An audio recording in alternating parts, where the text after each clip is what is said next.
Computer.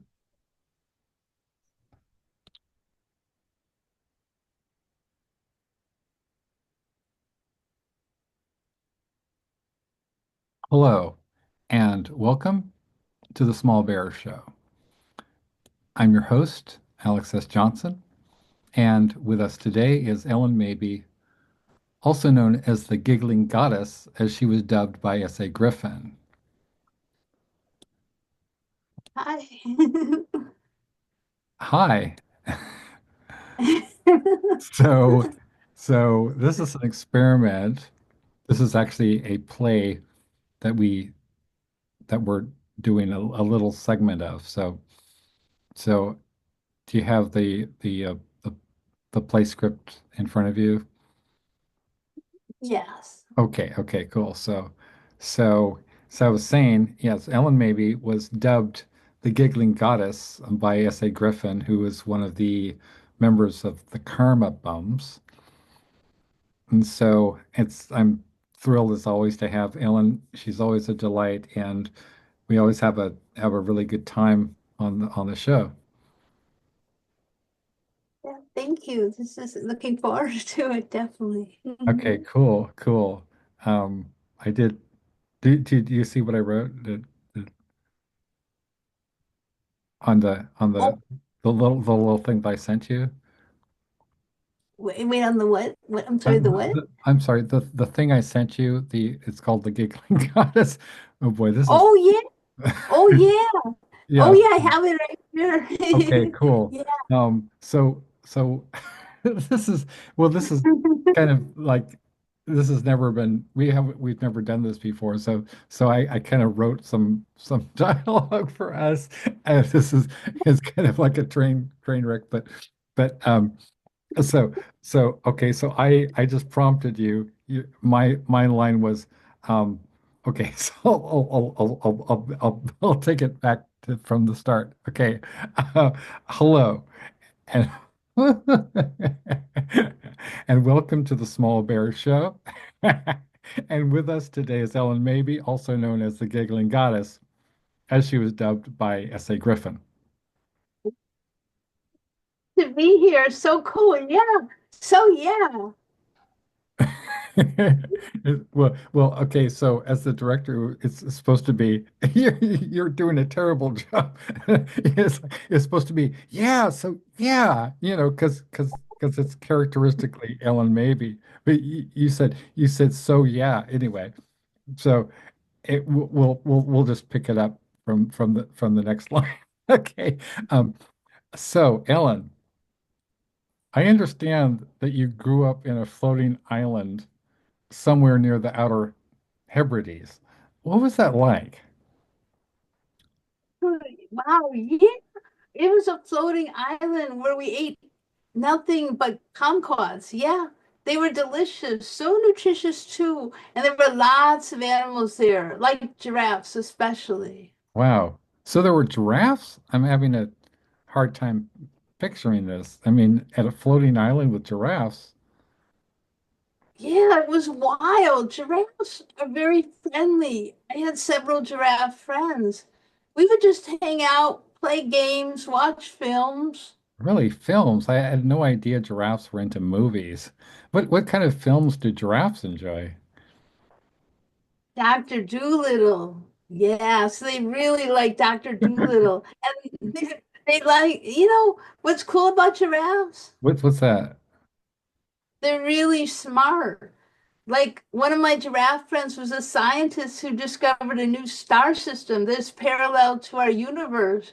Did you know that there's thousands of universes hidden like Russian dolls inside each other? I think I read that somewhere in like Scientific American, but I mean, it's a really amazing you got this from a giraffe. Yeah, so yeah, when I first started doing Ellen Maybe Band, I was approached by some of the giraffes from my home island, and we collaborated on songs. They wrote Picasso, I just took it down. Wow. So I mean, nobody would ever guess that giraffes wrote Picasso. That's Yeah. that's incredible. So they must have really have some kind of artistic sensibility as well and appreciate modern art, right? And so Yeah, they do they speak English? they don't really speak, but you can tell what they're thinking. Also, they're really polite. They have excellent table manners and they're good with math. I'm not. Right. Wow. So that's amazing. So giraffes, they're they communicate, I guess, telepathically, and this is what I'm getting from you, right? And they're really polite, which I can see. I can see giraffes being really nice animals. They seem nice, and they're good at math, which is not something I would expect. But at the same time, as you said, I mean, you're not good at math. I'm not good at math. In fact, we have the same learning disability, which is called dyscalculia.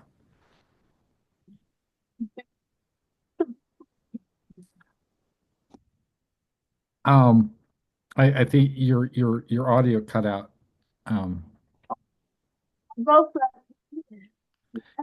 we uh, are, yeah. I mean, we are both southpaws, as a matter of fact. I mean, you know, collective collective southpaw, right? Yeah, southpaw all the way. So. I wanted to ask you, Ellen, how did you come about this nickname, the Giggling Goddess? So, yeah, that's a wild story. The last time I visited my home island, which is called Mabelia, that's the name, yeah. So S.A. Griffin, who is very nice, he was already there having a conference with some of the old giraffe families. Did you know S.A. shares DNA with giraffes on his mother's side? That sounds like a made-up story. I'm sorry, but it sounds like something that I would come up with, like a play or something that I wrote for you. But this is actually true, and this is wild that this is absolutely true, Ellen. What's crazy is that Catfish McDarris and I actually wrote a story together called The Giraffe That Jumped Over the Moon. This is absolutely true, and it's up on Horace Lee's Trash. And it's all about Wow. how we share, well, spoiler, I guess well, it's already available for people, and it's a short story anyway. So spoiler alert, but the premise is that we actually share DNA with giraffes going way, way, way back in our ancestral line. Isn't that crazy? It is, it's wild. There's so many beautiful things about giraffes. They're magical. Yeah, I mean, I love that, but I do about giraffes, and because I asked you to suggest a title or a subject matter for a poem that I would write, and I actually did research giraffe facts, and so I came up with a lot of really interesting giraffe facts, which I kind of annotated, and I appreciate that, and I would love to do that again. Maybe like during this session, you could suggest something to me, and vice versa. I could suggest something to you. But as far as topics, but getting back to my question, because I don't think I ever, and this is true, I don't think I ever really found out why you were named the Giggling Goddess, aside from the fact that you giggle a lot. Well, because I am. I was born like Venus on the half shell, but the shell was a fractal sequence like a Mandelbrot. Yeah, which is crazy because in that photo that I have up, you're surrounded by fractals and Mandelbrots, right? So I just thought that makes perfect sense that you would actually be born, you know, on a Mandelbrot, right? I mean, I actually that's Yeah. why I believe your story, which sounds otherwise it sounds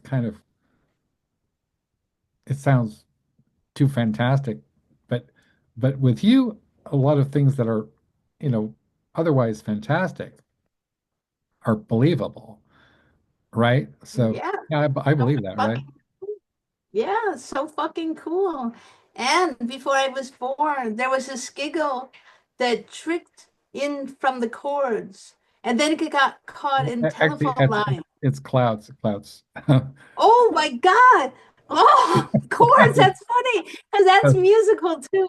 It is They got, musical, right? oh, clouds, clouds, yeah. And then it got caught in telephone lines, and then it traveled around the world and it visited world leaders. Stop, stop, stop, right there, Ellen. So you're telling me that a giggle did that? A giggle. Yeah. Yeah, so Essay was having a teleconference with the giraffes and he got this phone call. Wait. Okay, so back up the truck. So first of all, you're telling me that there was this giggle that went around the world and visited world leaders. So that's one thing I'm having a real hard time swallowing, even coming from you. Second, you're saying that S.A. Griffin was having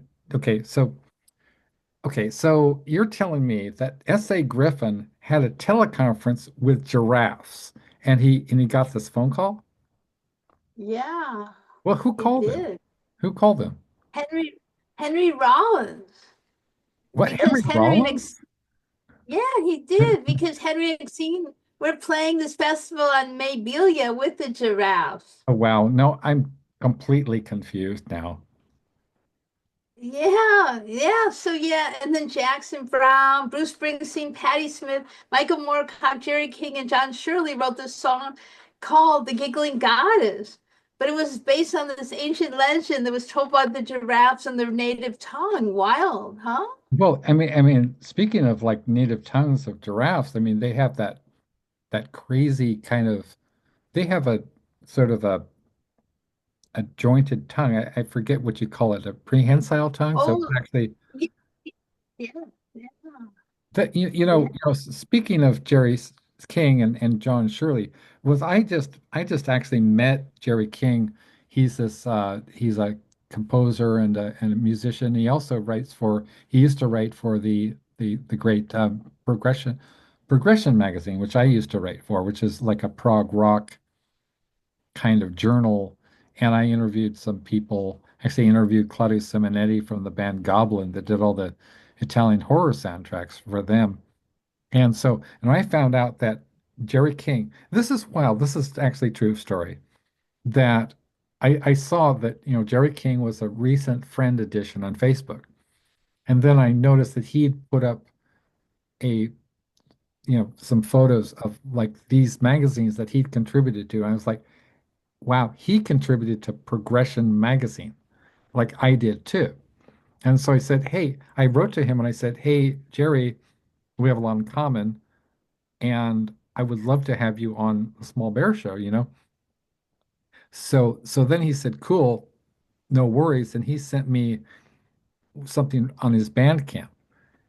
It was a track from his Bandcamp. And I saw Jerry King and John Shirley collaborated. I mean, John Shirley, as you know, he's the guy who's like you and he were both, mentors of mine and supported me. And John Shirley wrote the movie The Crow, right? He also wrote for songs for Blue Oyster Cult, and as well as being a Bram Stoker award-winning author. And but he also does a lot of collaborations with, I mean, Blue Oyster Cult is just one band that he collaborates with, as well as does Patti Smith and Michael Moorcock. And so when I saw that Jerry King and John Shirley had put out an album. I mean, did you know that they collaborated? No, wow, that's wild. Yeah, I mean, it is kind of crazy. The, what's really interesting is that there's so many connections within our community. I mean, we have, Patti Smith, who everybody knows, icon. Again, sorry, Emily, but you're not here. And and really nice person, amazing, inspirational figure, right? And she had a boyfriend named Alan Lanier, who who was in Bloister. He was the keyboard player for Bloister Cold, and he died. And so she wrote the songs Fire of Unknown Origin, as well as Career of Evil for Bloister Cult for her her boyfriend, Aaron, something Lanier, something Lanier. So, and I'm so I asked Jerry King if I could have him on the show, and he agreed. So I know I'm having Jerry, and I'm trying to get John Shirley on board as well. He's kind of a hard guy to get, you know. Oh, yeah, yeah, yeah. That's, well, good luck. I hope that he can do it too. Yeah, thank you. You know who we're going to have on the show, and maybe you might be interested in joining this the show as well because I like to have a variety of people who have complementary interests and talents and to talk about things that are kind of a fusion. Like, what's really cool is I don't know if this was a message or if I was on Zoom with Catfish McDarris, Stephen Catfish McDarris. We were talking about you, and he said, "Oh, Ellen Mabey's really famous." I said, "Yeah, but so are you, Catfish." So um, so I always like to talk about your time in film school in Prague because I think that's really beautiful that you went to film school there. And um, so I understand that there's some kind of connection between film school and the giraffes. Is that what what sort of Yeah. connect the dots for me? Okay. So I was going to film school in Prague, but then I spent a little time back in New York and I returned to the floating island. I miss the giraffes. Wow. Yeah, wow. I mean, it's crazy trying to imagine what it's like. I mean, you grew up with giraffes, right? And Mhm. and eating kumquat. I hope there wasn't just straight kumquat diet, but I mean, you say that I know kumquats are really tasty. And so, like, what are giraffes like? They're so very beautiful. Their animals are very beautiful. And they have seven vertebrae in their necks. Their necks, like humans. But their necks are really long, really, really long. They have the longest necks of any mammal, and they're tall, so tall, wild. Yeah. Yeah, that's crazy. So what else what else do you do on this island with the giraffes and the kumquat diet? Well, it's not just kumquats. Yeah, we also play mahjong, we tell jokes, we watch movies, we listen to musicals, we use Zoom. Well, I mean, yeah, so yeah, I'm starting to sound like you. Yeah, so you're very much involved with continuing education. Speaking of Zoom, like so what are some of your thoughts on the use of technology in education? Oh, I love it because it allows me to take classes in places that I'm not at, and it couldn't be at. So personally, I love things being on Zoom, readings and educate. Well, it's all wonderful. I'm glad there's still a lot on Zoom. That's important for access. I think it's really important. Yeah. And I don't mean to be like and you could say it's none of my business. I don't mean to be, too nosy, but so so you haven't really been out a lot. I mean, since COVID. Is that Yeah. Oh, yeah. That's true. Yeah. yeah. So it has but I noticed and this is something that I can relate to, profoundly. I haven't been out either. I mean, we used to when I was in LA,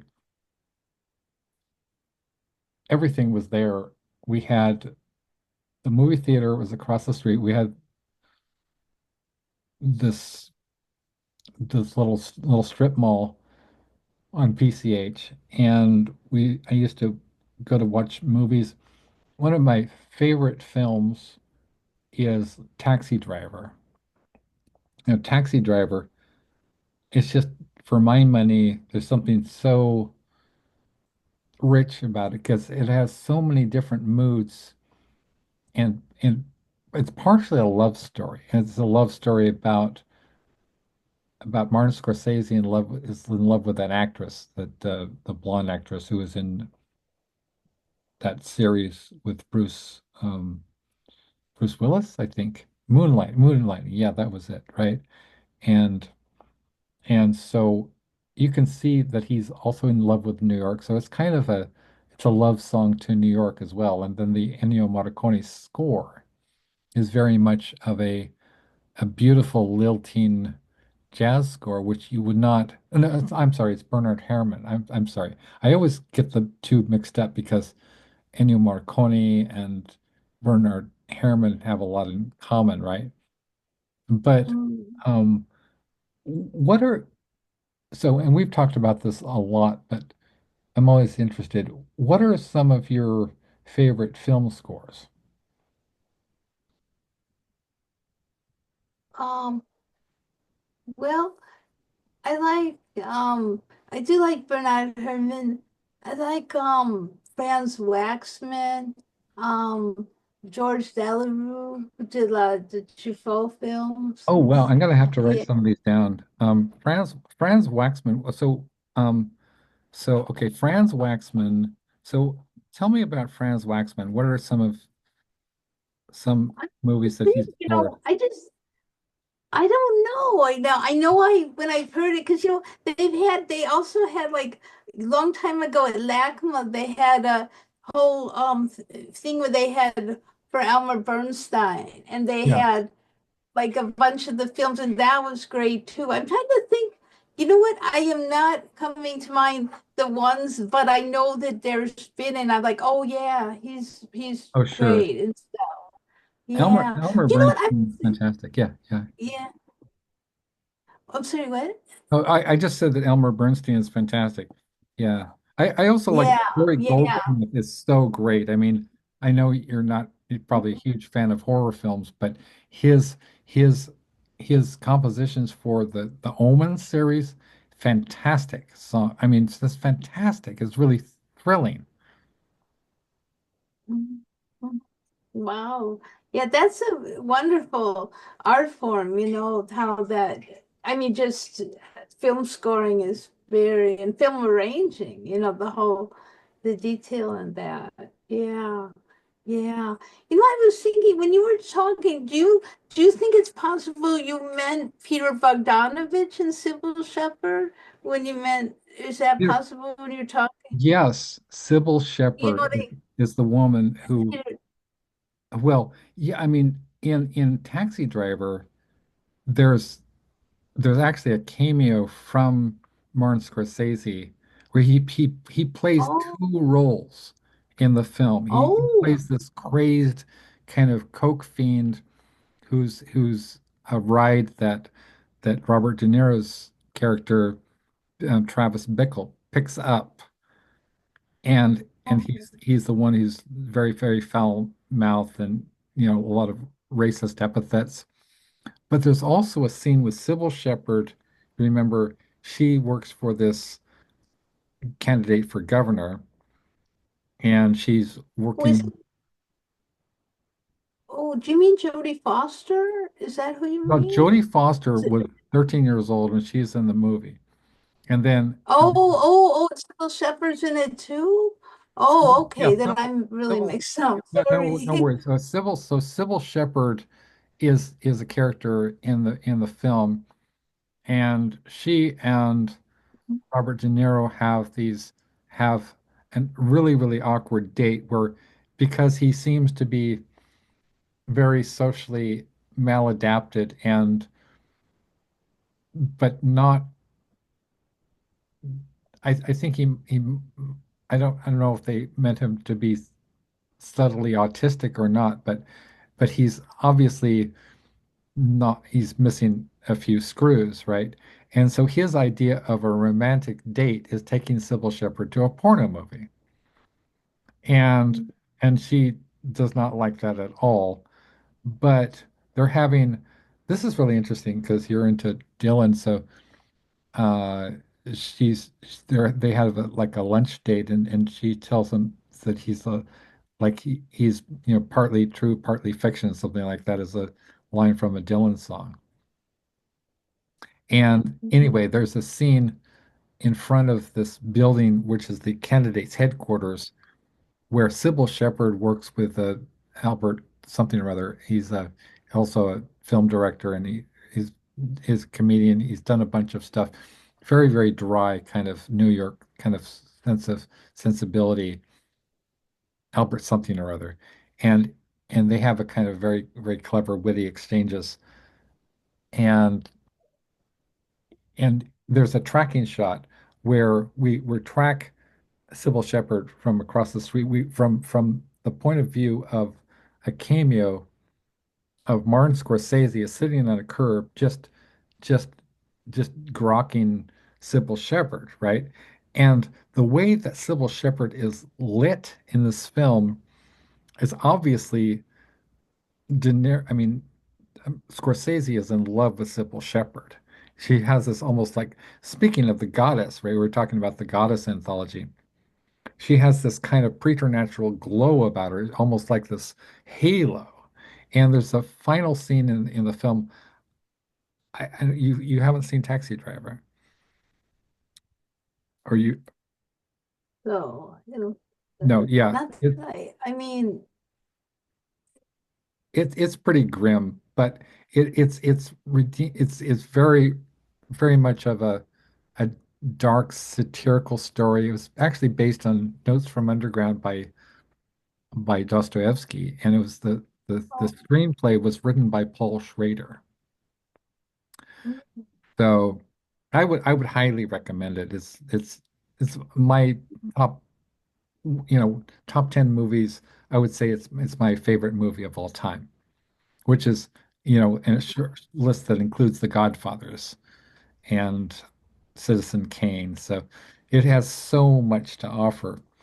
And yeah, so he's sitting on a curb. Scorsese is in a cameo is sitting on a curb, and then we see from a sort of a tracking shot, from his perspective, kind of it's not a first person tracking shot.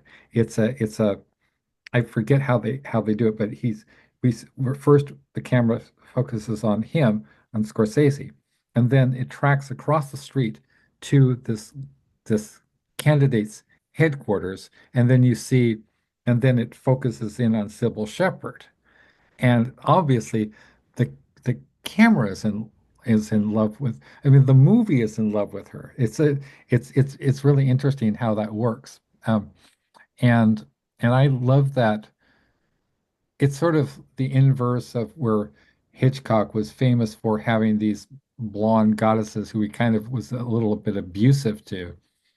But I very much doubt that Scorsese was abusive to Sybil Shepherd.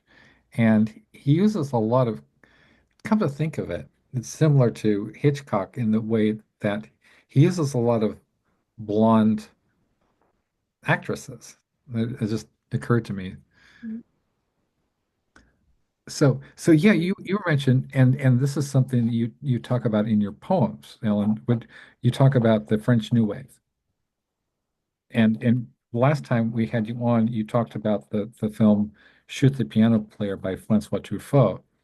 What are some of your favorite films from the French New Wave, and why? wow, wow. I really like, of course, she's a piano player. I remember really liking A Band of Outsiders by Godard. I've got that. Yeah.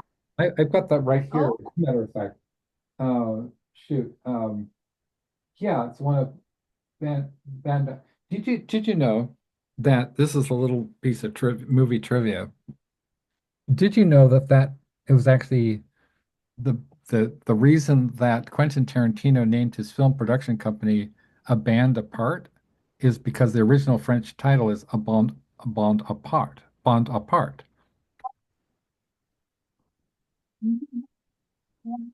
no, that's amazing. That's great. Wow.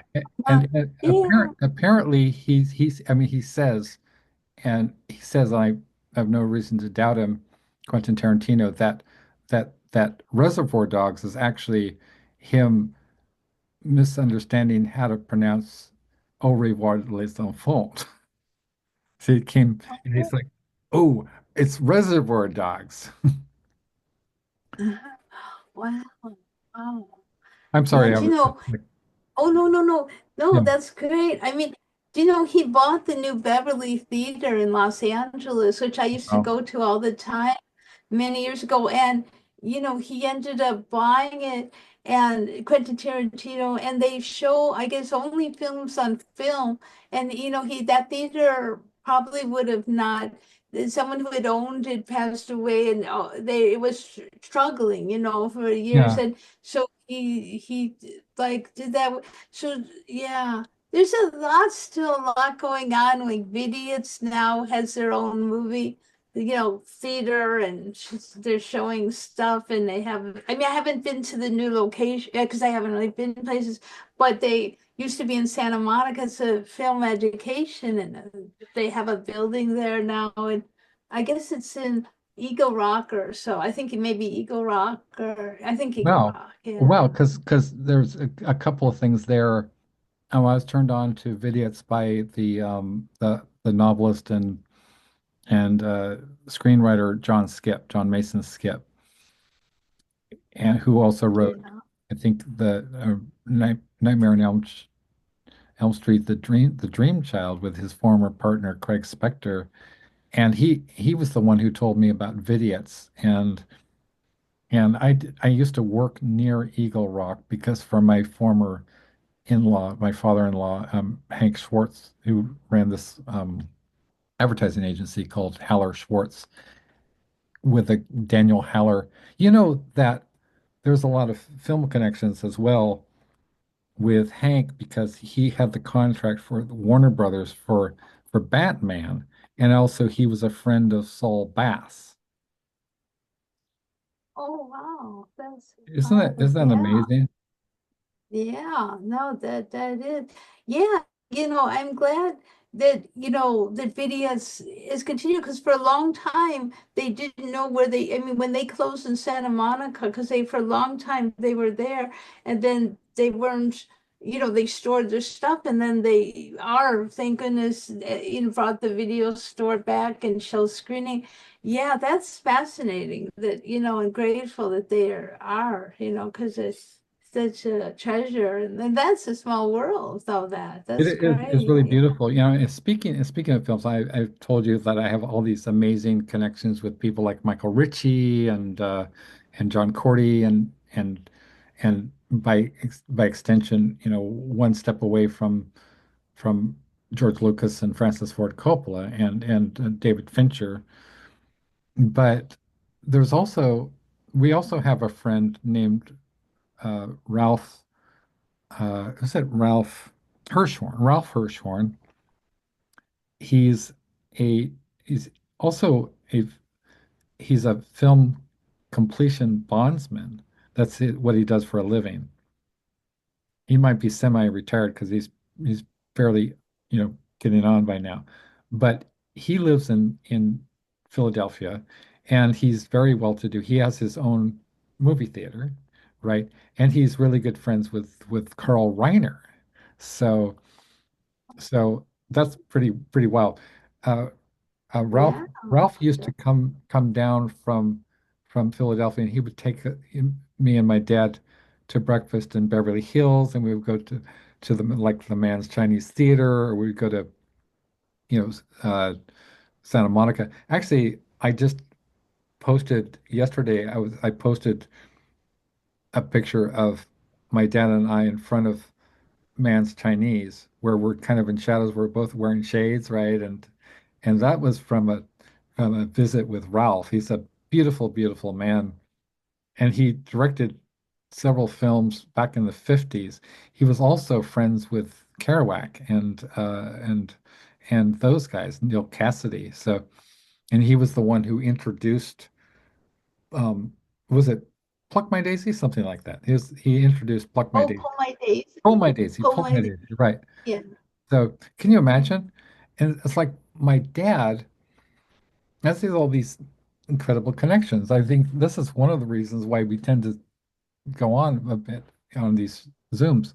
But my dad, he remembered that when he was at Yale studying with Bloom, and then Ginsberg came, and this was this was in the like 1958, 1959. I mean, it's so Howell had been out about 4 or 5 years by then, or I forget exactly when it came out.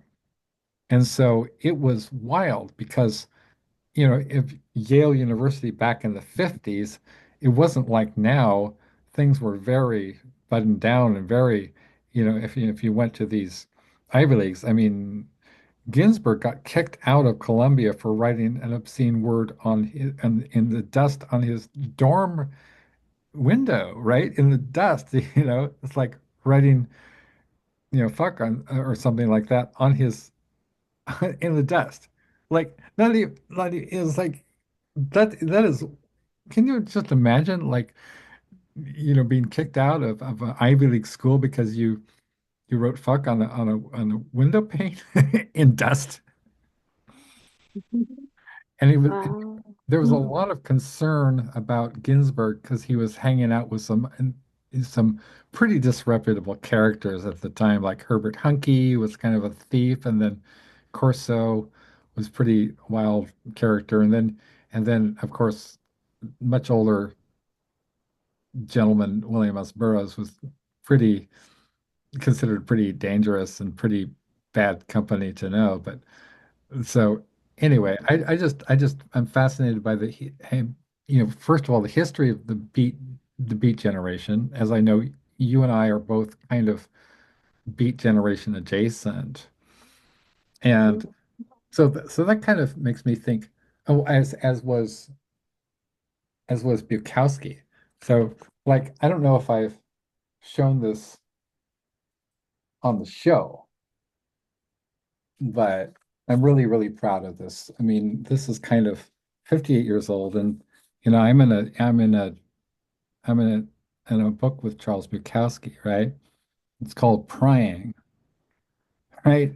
It's put out by Newington Blue Press in Germany, and there's did I show this the last time, or I think so. Not think the last time. No. so it's got this wonderful like you know I mean, you can't really like, but the feel of this paper is really the stock of the paper is quite. It's a different kind of paper. It's I don't know what it is, but it's very nice production quality. It's very classy. And when I first heard that it was going to be just, I don't know, that there was going to be two of them, and it cost me $15, and I was like, really? I was really skeptical, and so was Kat, but you know, it really turned out really, really well. It's got an introduction by Catfish, Oh, how cool. That's right? nice. And then Yeah. and he and I are putting out he's sort of said, Alex, just make me look good, and you can use anything I want that I send you. So he keeps sending me every day. He sends me stuff. And he's such a see, yeah, he says that he's burned a lot of bridges, but I don't know, man. He's a poet. Like we're like, to steal a line from you, we're fucking artists. We're we're we're differently put together and constellated. So I can't think of anything that Kat would do that would permanently impair our relationship. And we had a little bit of a minor thing, but we made up like within a day, you know. And then he just keeps sending me more stuff.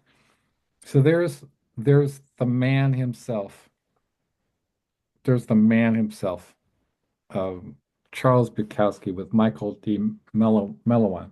Do you know Michael? I don't Oh, know him too much.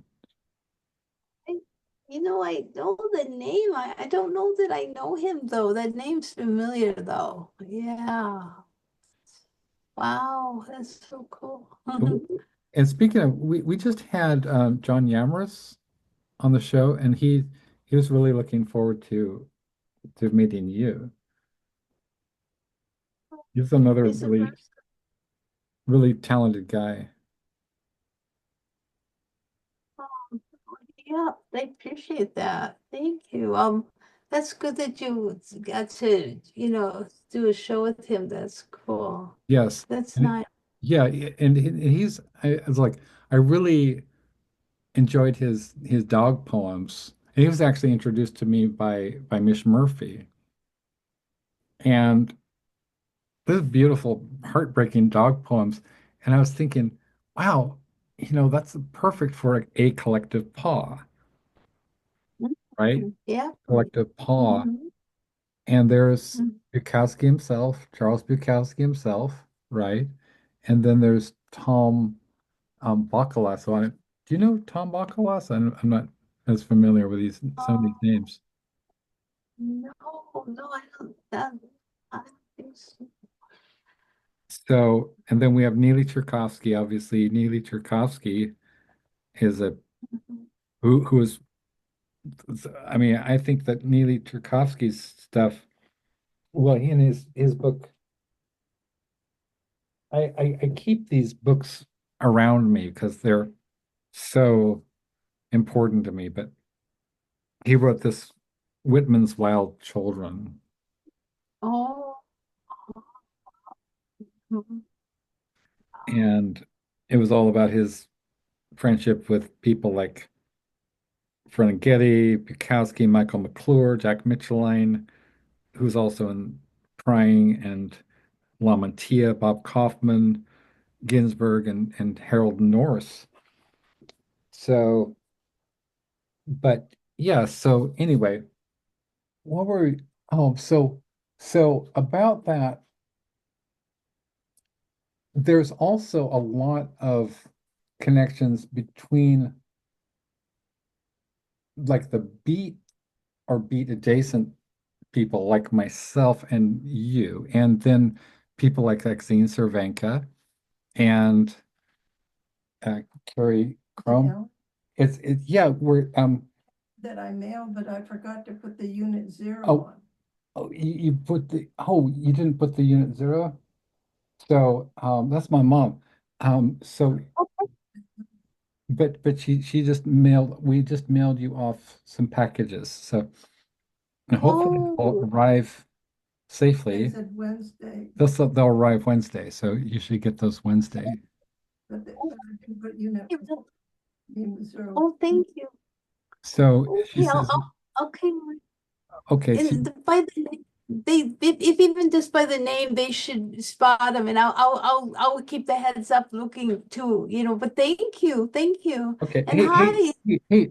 Oh, I know you're very shy, but come on, this is Oh, can she say hi? yeah, yeah. Oh, hi. This is Oh my gosh, incredible. hi. This is Nice to meet Mom, you. Beatrice Hi. Catherine, yeah. I'm the mail delivery.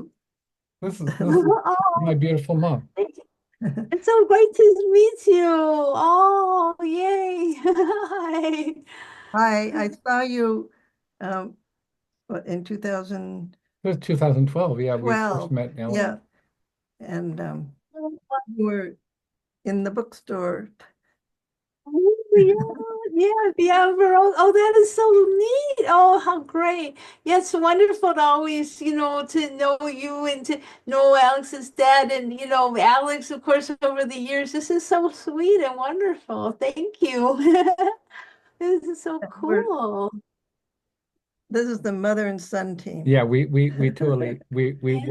we work well together. We have a lot of there's friction sometimes, but it's a dynamic relationship. It's never static for sure. Oh, no, I understand. I'm I'm sorry really close with my, I didn't notice that the unit, when I put the address and then I didn't put the unit, so I'm sorry about that. It's okay. I'm pretty sure it should be just fine. And I thank you. Thank you. It should work out just fine. And I look forward. Thank you. Yay. I'm so happy to speak with you. Wow, Yay. that's a I didn't expect that. That's a first actually for the Small Bear Show. That's the first. Wow, this is really cool. This is really great. Oh, yay! You got to talk to my mom a little bit. See the via the magic of technology. So what I was see see you very kindly suggested that I write a like an autobiography, and every time you suggest something, it turns out well for me. So I put up on Facebook. So I you may have seen it. So my memoir is called Waiting for the Night, a rock and roll insider's um, a rock and roll insider on the LA punk rock underground and the birth of the new beat generation. Oh, wow. When did you put that up? I don't know. I Did you put just? I actually put that up this morning, but I'll send it to you again. You can see it. I'll tag you on it. So because because I've done I'm very interested in doing archival work because which these shows are for future generations and for scholars who might want to see who were some of the players in this our expanded family. And Mm, there's a so what I think is really interesting is that there was so much of an inspiration and influence from the beats, from the beat generation, the major figures in the beat generation, to bands like The Doors, bands like mm, X, and then all the bands that they influenced, and specifically, so for example, there's a lot of an overlap with goth because you had I think most most rock critics would ascribe to the Doors as being the first gothic band. I would say that between David Bowie, the Velvet Underground, Iggy Pop, and the Doors, you had a perfect storm of kind of dark Dionysian magical energy that came to that sort of flowered at the tail end of the 60s. You had flower power, but then this is why I called my collection the Doom Hippies, because you had a very the psychedelic revolution also had a dark side, as expressed in the Howl, the Gimme Shelter by the Rolling Stones, and the Ultimate Tragedy, and then obviously the Manson murders. And this is kind of gone into myth. I mean, you have like Joan Didion with the White Album, etc., and Slouching Towards Bethlehem, right? Chronicling that, and Hunter S. Thompson too, chronicling the end of the 60s and how this dream of revolution, peace, change, and everything, it all turned sour, I guess. So that's when you had bands like The Doors really came up, and that they were singing about they were of course they were singing about love, but it was like, come on, baby, light my fire, try to set the night on fire, and there was, you know, or our love become a funeral pyre. I mean, that's really dark, right?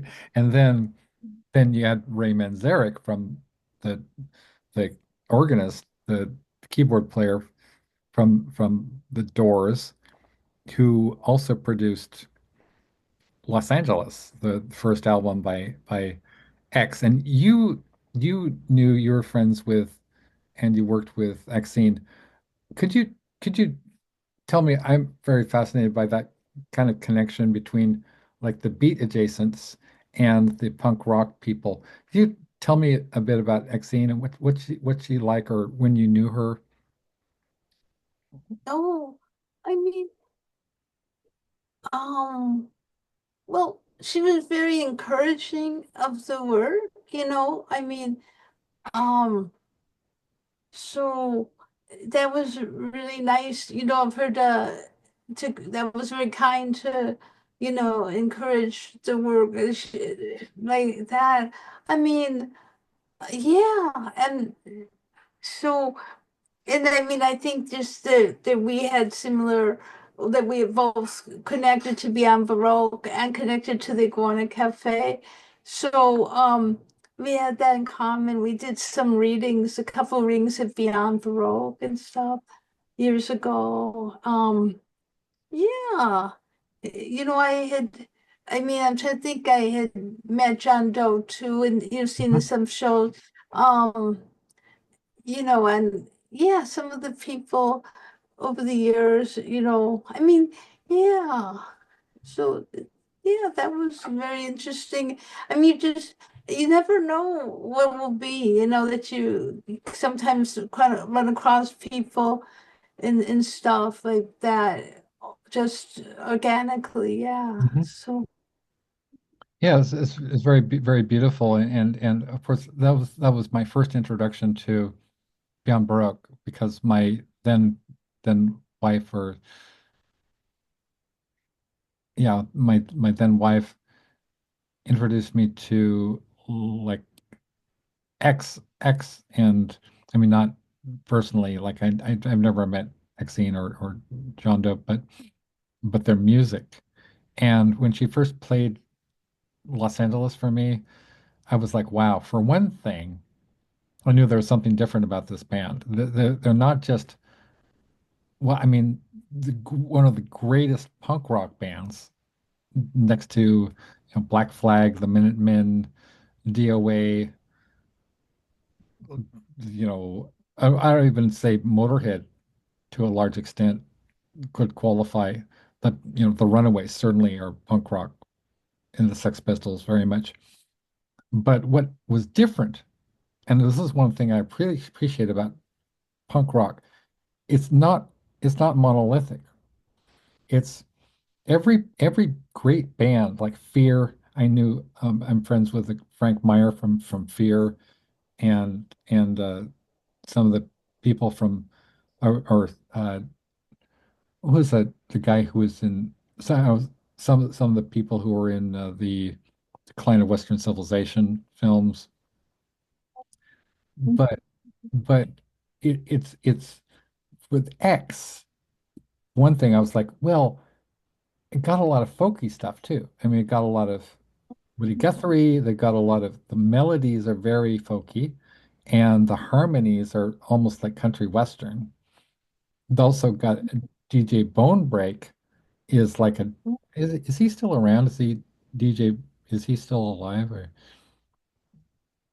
far as I know, yeah. yeah, and he's like a jazz drummer, right? He's got those chops. I mean, when I own the unheard music, and it's Oh, right the unheard music, and also so you have the song structure extremely sophisticated, beautiful. It goes from like Chuck Berry you know, just basic rock and roll like Johnny Hit and Run Pauline, and you got Nausea, but you also got the Have-Nots, you have the Unheard Music, Real Child of Hell, the I haven't heard their last album, Alphabetville, but I make a note to self to remind me to listen to their last, Country at War, songs like that. Some of their albums are a little bit heavy metal, but they're constantly engaged in sort of a social critique and like X live at the fabulous Whiskey a Go-Go on the or live at the Whiskey a Go-Go on the fabulous Sunset Strip with the Tony Gilkison. It was their fill-in Yeah. for Billy for a Mm. while there, and he's a Facebook friend at least. And I love them so much. I mean, and the songs, the lyrics are so intelligent and so well written. Like the I must not think bad thoughts. I Oh think yeah, from the New that's World, right? And I've actually mm. like used a little bit of I've some of my poems, a lot of my poems, because I listen to music constantly, and so constantly in the back of my mind, I'm thinking that's a that's a good line, or that's a good concept that I can take and do something new with, right? So what do you think it is about that kind of what why do you think that there's such a close connection between punk rock and the Beats? Well, I think probably a lot of the people that drawn to both, all these different things are drawn to looking at the world and questioning things. And I think that is a through line in a lot of people that are, in those different forms more are looking at, just really yeah, there's looking deeply at things and yeah, really questioning stuff, I think. Yeah. So there's definitely that I can see how that and folk music too. I can see how there'd be different commonalities and like Phil Oakes's work and different Right. people that are questioning and Leonard Cohen. I mean, there's just there's a lot of things where the forms there's commonalities in so many of different work that seems to be compatible, however the form it takes. Yeah. I mean, I remember a long time ago, I guess there was some collaboration with Lydia Lunch and Exene that was Yes, also Adulterers great, Anonymous. Yeah, Mhm. And then I think did they do something else that was even a album? I'm trying to think of more recent. I mean, not as super recent, but I feel like they did a spoken word record, they did. maybe in Yeah, they yeah, did. I'm trying to think what it's called, but maybe in the past couple, like it's probably like been some years now, but also their work is compatible, I think, a lot. I'm looking for my copy of Exine's book, Adulterers Anonymous. Oh, no, it's not Adulterers Anonymous. It's Virtual Unreality that Henry. Oh yeah. Oh yeah, Yeah, that's really great. That's really and great. But yeah, I'm trying to think what year that must have been the film. I mean, not the film, the the album they did because they did some shows. I think they did some shows around their spoken word. That was really powerful. and Yeah. also her very distinct kind of where writing. I'm very influenced by to the point of like I love how I love her whatever her pen. I don't even know what you call it writing. There's writing, the way she writes Mhm. things down, Oh and yeah. it's been very impressive to me.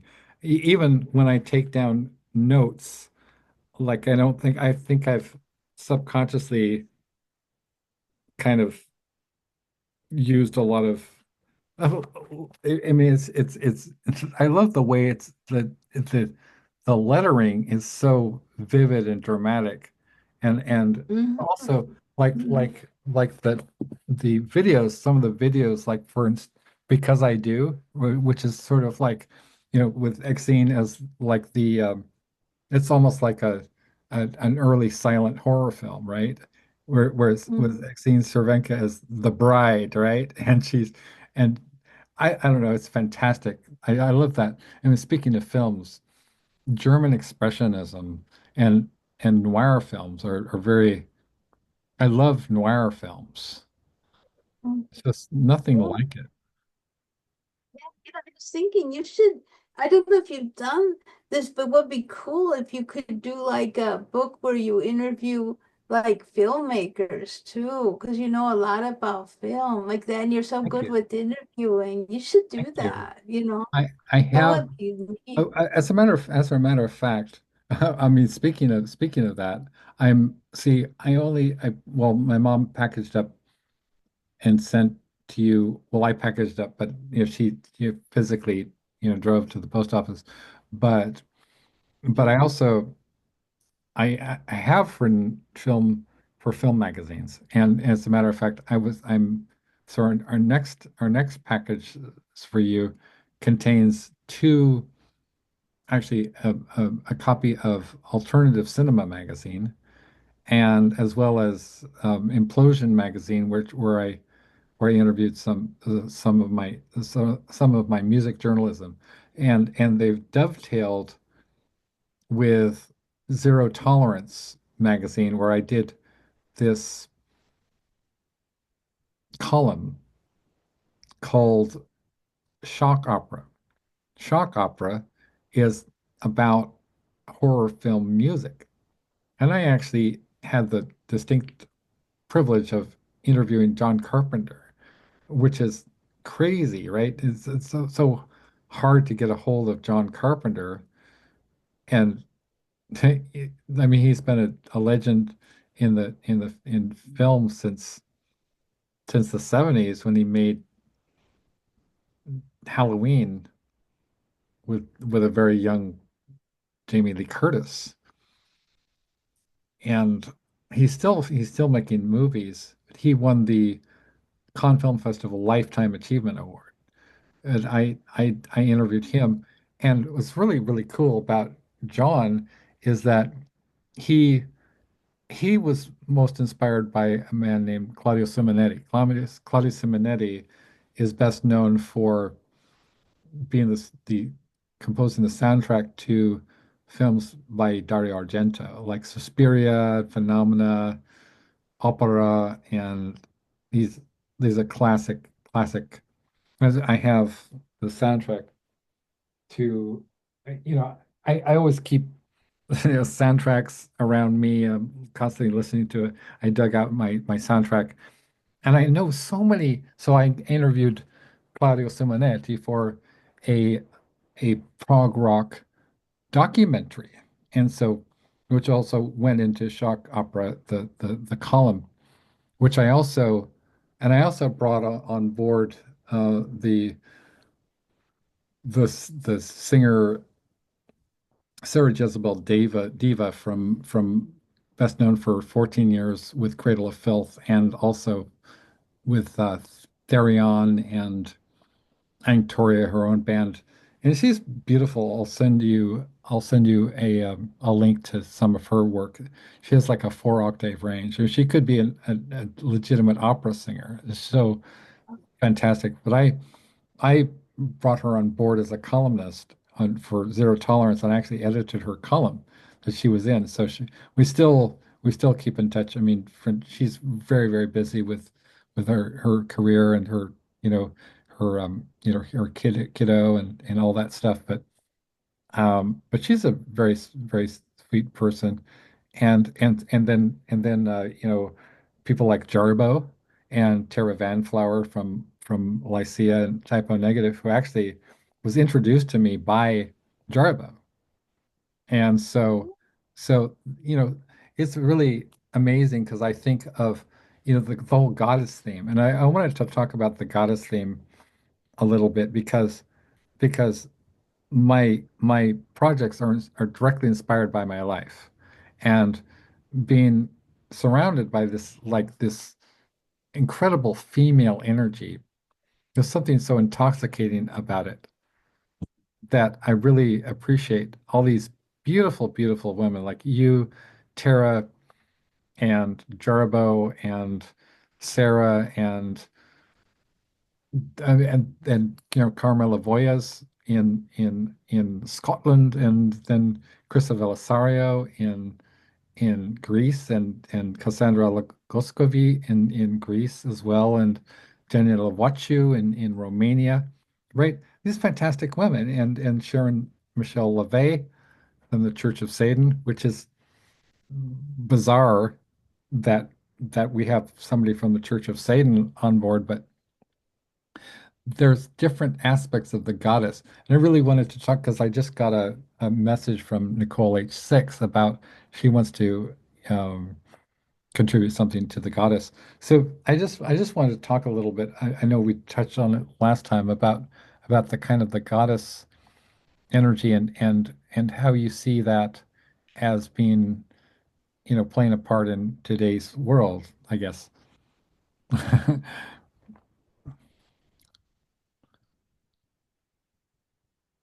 Yeah, yeah, that's important because things are definitely out of balance in these days, definitely. Yeah. So, I mean, yeah, it is important, I think. Yeah. What do you think that I hate to say women's energy or female energy because it's to me it's sort of like there's this kind of a androgynous quality to really powerful people. And Mhm. but what do you think is missing? What do you think is out of balance?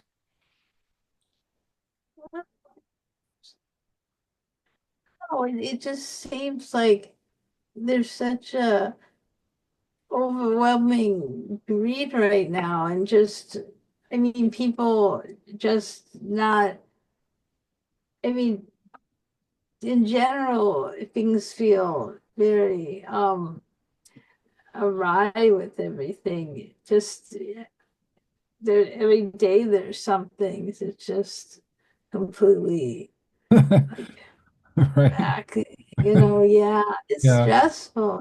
Yeah.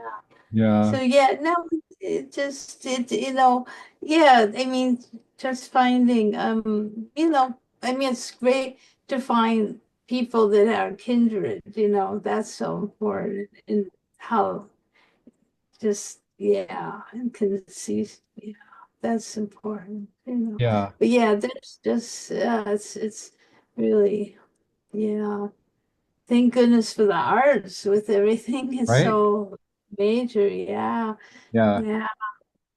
I mean, they're talking about suspending the right of habeas corpus. It's like, seriously, you want to suspend the most fundamental right in our legal system, which you do not understand how it works, right? Oh, It's like the right to know what you're being accused of. I mean, that's just right out of the fascist handbook.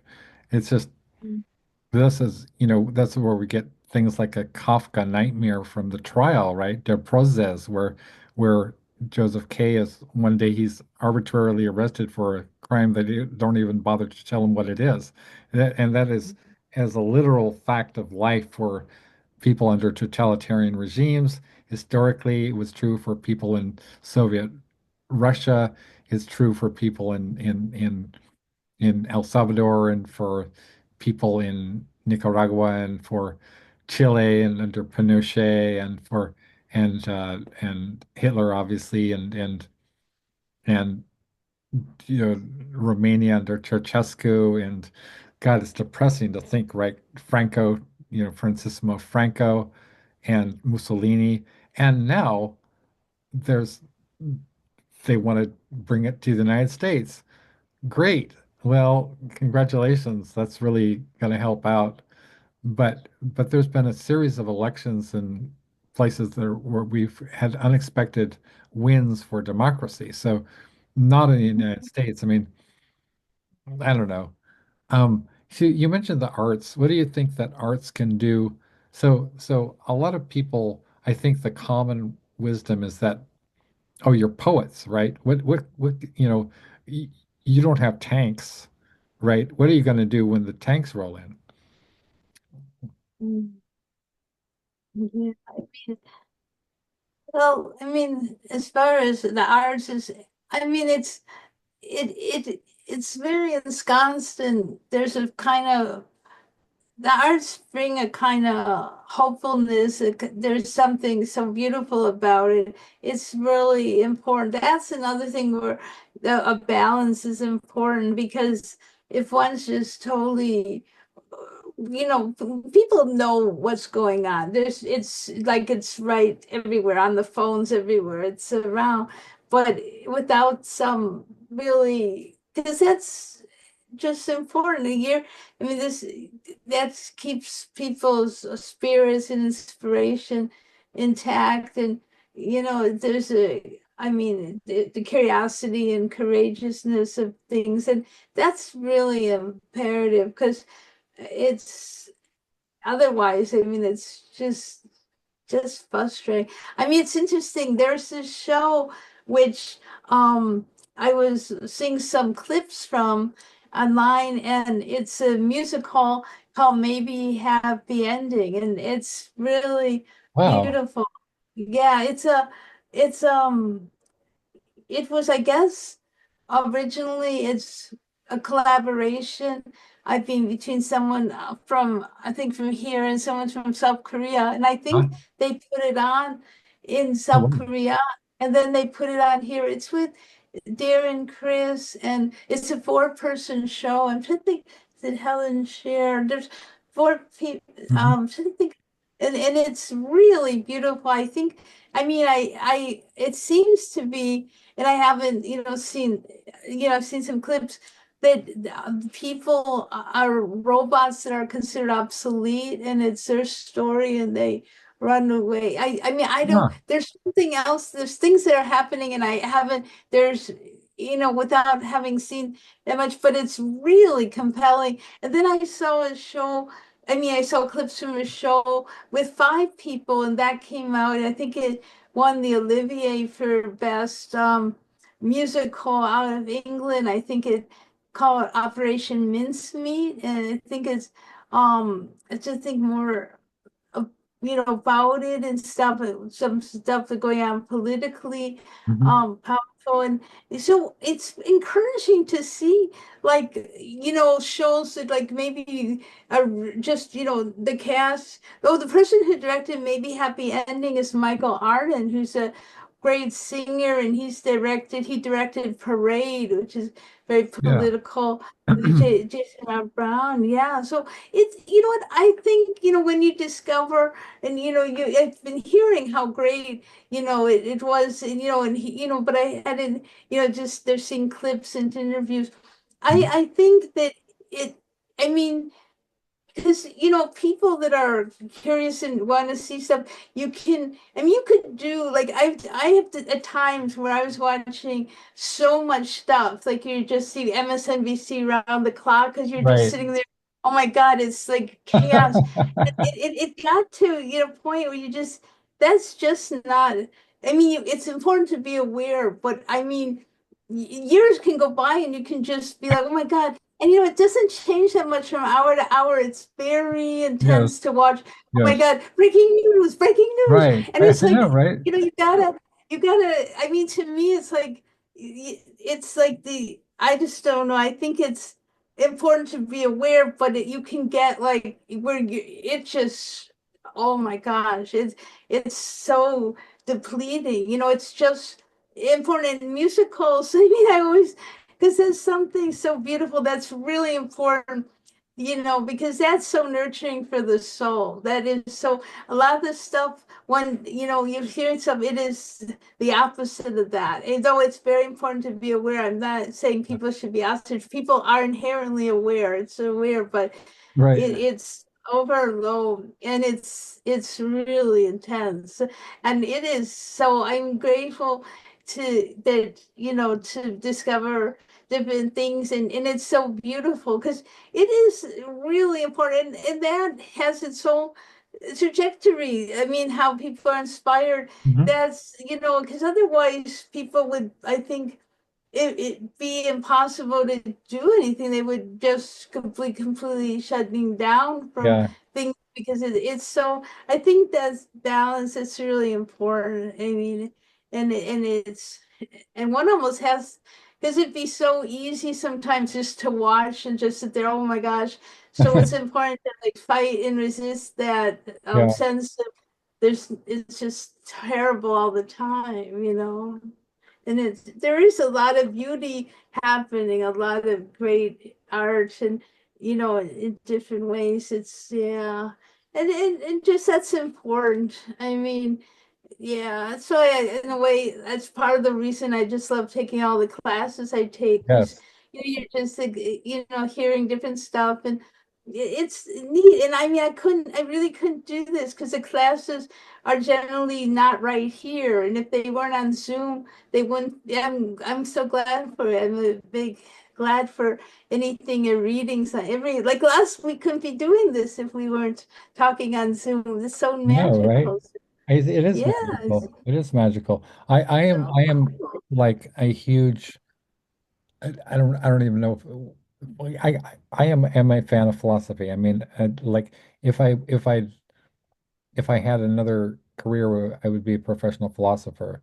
And so one of my favorite things to do is I'll I'll have my favorite philosophers, like have Friedrich Nietzsche, Hegel, Schopenhauer, Derrida, and Butler, and I'll just open them. Well, I try to be a little bit systematic, but somebody like Nietzsche, you can open them anywhere and you can get some beautiful, beautiful passages that are so inspiring and wonderful and change, he talks about, I mean, about how, things like in The Birth of Tragedy, he talks about how there's these two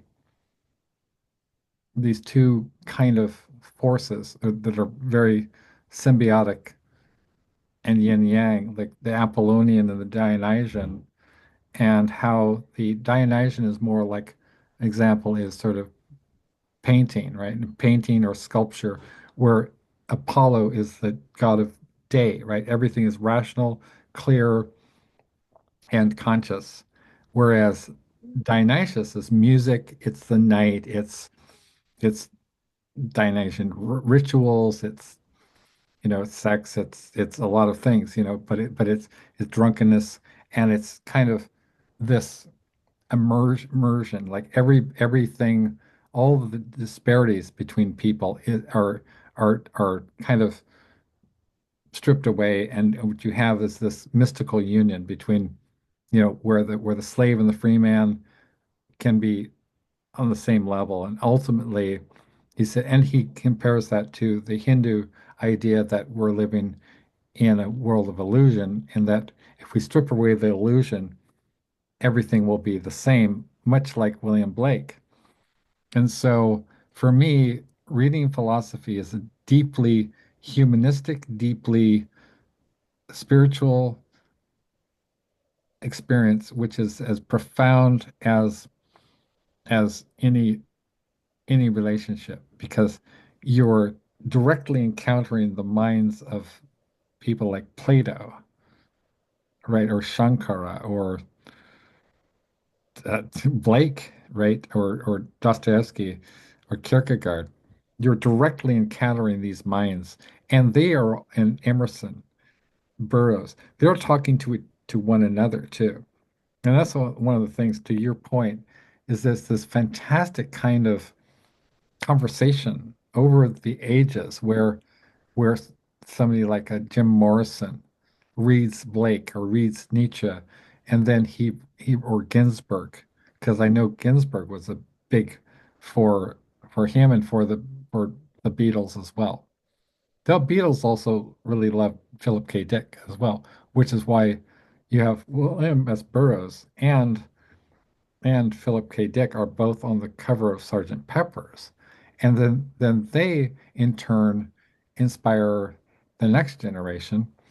And so, and then we're carrying the torch. But more and more I'm questioning the idea that there's individual creators who come up with their own work in a vacuum or something.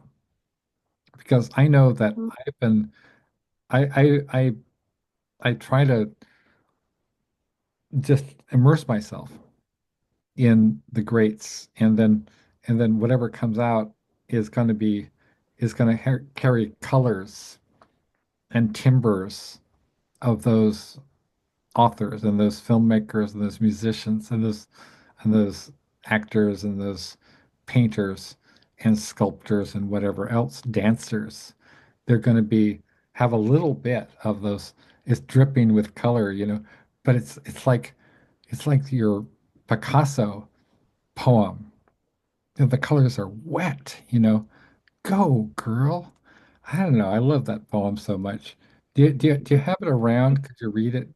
Oh, I want to hear Picasso. I have a craving for some Picasso. oh, well, I don't know if I have it here though. You let me think. Okay. Oh, oh, oh, let me see. Hmm, hmm, hmm. This is so great. I get to command performance. Ellen, maybe in my own living room or my own room. Oh, thank you. I don't know that it will fit. Hmm.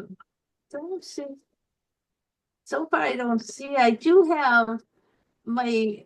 It's different, but I have my poem I wrote for Zoom. But let me see if I see. So far, I do not. Oh, I do. Oh my God, I do have it. Oh, I can't yay! believe it. Yeah. Yay! Oh, this is. Yay.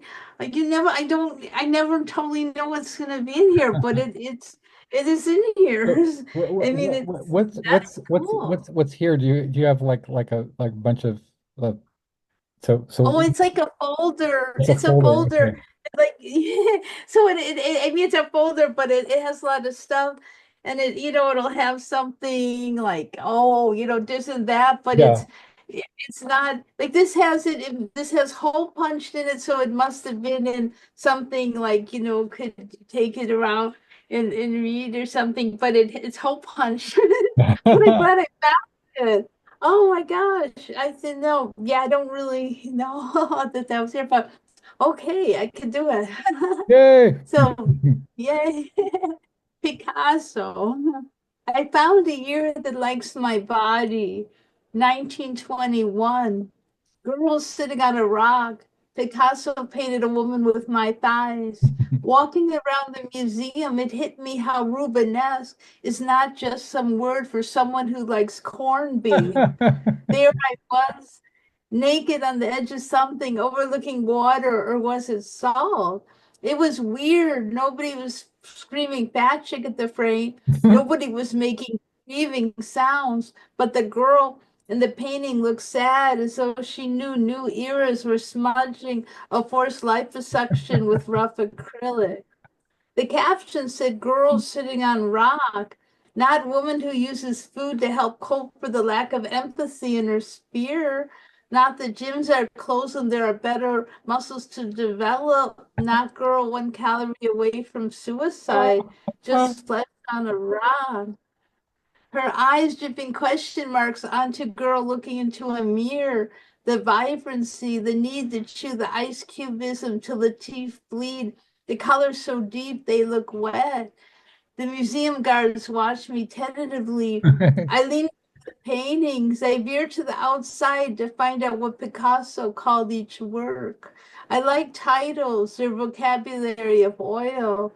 The girl on the rock whispered to me, "Oh, girl, I Mm, love museums. Call me old-fashioned, but I like face-to-face conversations." patience. Yeah. Yeah. Ellen, maybe. Oh, Ladies and oh, gentlemen, thank Ellen, maybe. it's Ah. it's funny. It's like I mean it's wild. I have little notes and pencils singing, then it'd be singing. Because it's interesting when you have a poem that's turned also into a song, it has like notations, the Right. singing. Yes. That's just That's for cool. sure. That's for sure. I love the fact that it's now a song as well, Oh and, yeah. and a Fish. wonderful song. But I just like face-to-face conversations. Do do do. Um, Yeah. um, um, Well, um, let's see. Oh, I could read. This is it's embarrassing how many Ellen Maybe tribute poems I have in my work, but this is called Cat on a Hot Tin Horror Cast with the tip of the poet's beret to Ellen Maybe from Flowers of Dim, which which which Ellen very kindly had nice things to say about it. Okay. Um, and it starts out with a quote, history is a nightmare from which I am trying to awake. Skating across the tin rooftops of the planet like a lone girl performing tricks with her blades, self-conscious of her masks and masquerade. Curious, she peers through the holes in the sky where shattered lives abide in ramshackle, leaning tar paper shacks. Nobody knows where the next meal is at. There are rumors that children are being sacrificed. There are rumors that everything is fine. There is advice I cannot take, and the razor blade vice snorting final lines, requisite in pace. Both sides exhale poisonous fumes. Both sides stoke the fires of propaganda. Both sides invoke a nightmare binary. Both sides cannot cause humanity to side against itself. Why make things more difficult than the aching bellies, than the sleepless nights, than the edited bloody limbs, than the ripped backsides of hospitals, than the bodies of lighted mass burial and rubble, than the provisions of armaments, than the alarming skunk gas released at universities, then the poison tea of social media feeding frenzies, then the bombs and the rape and the horror. We cannot escape. Peace and war cannot be separate. A war for peace cuts patterns of sternest warrior hearts. Let's not dance like a cat on a hot tin horror cast. Compassion fatigued, aghast at the storm of perversities. Strength, the heart's yoke, unity in complexity. With show tunes, warm food, and whimsical humanity, where leaders fail, the people will prevail and forge ahead despite perplexity. So that's got a lot of little Ellen maybe references, but Oh, yeah, it's got, it's beautiful. thank you so Mhm. much. It's got a little bit of Ginsberg in there. It's got a little bit of Exene in there.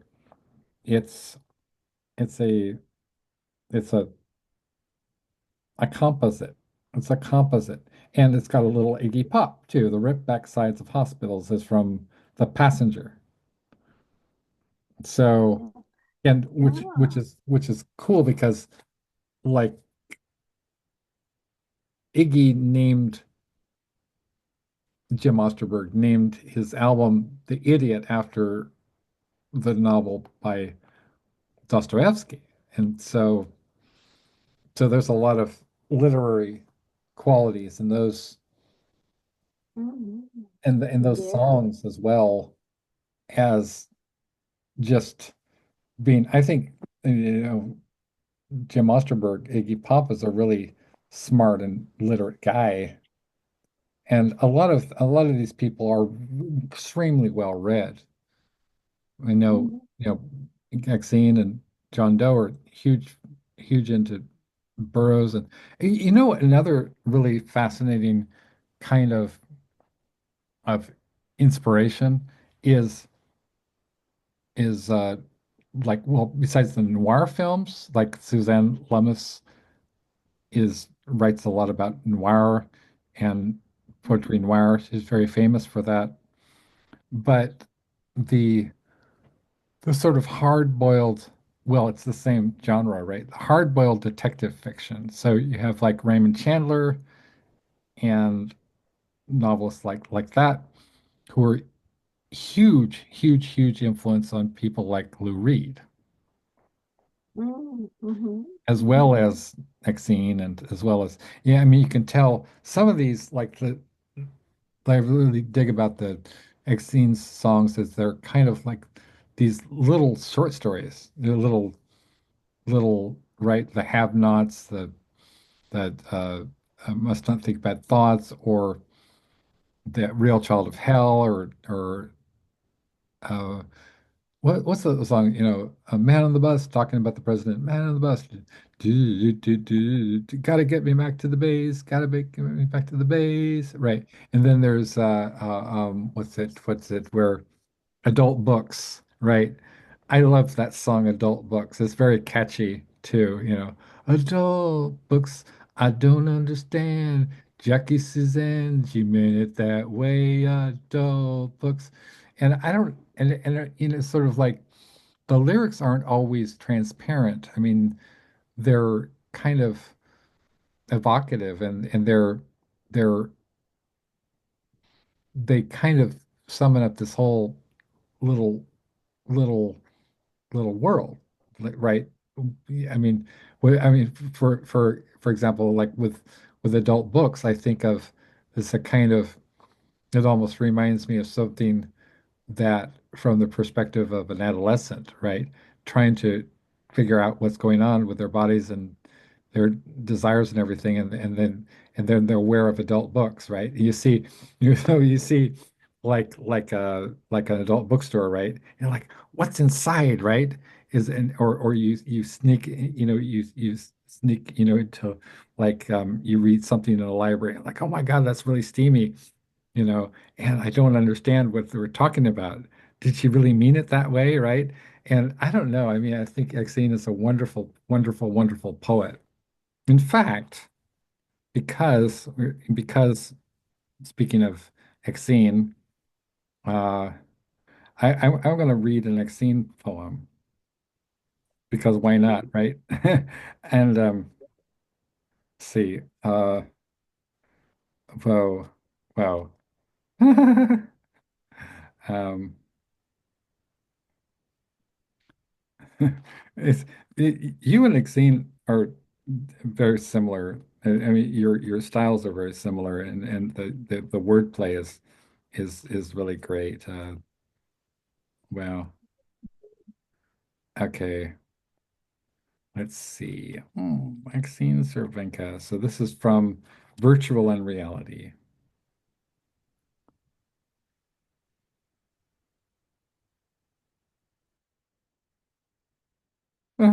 Okay. It's a really kind of a little bit difficult to figure out. So this is from Henry Rollins, um, Henry Rollins 12/13/61 press, which is the date of his birth. And it's called Virtual and Reality is the name of this collection by Exene Cervenka. This one is called Jackasses in the Box. There is a murderous fast food epidemic, and the richest man in the world died today. There are always pathogens in hot, bloody, wet, steamy, rotting, warm, baked. I mean, it's not baked. Where did I get baked? Warm, blooded flesh.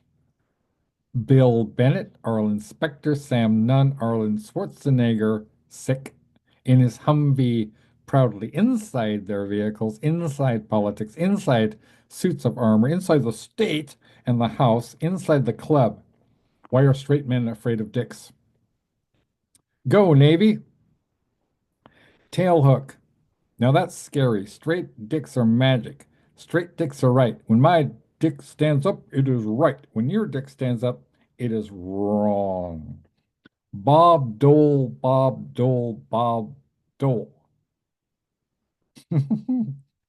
No homosexuals. That's not natural. Slatter hoses. Ground beef meat hooks, sexual H.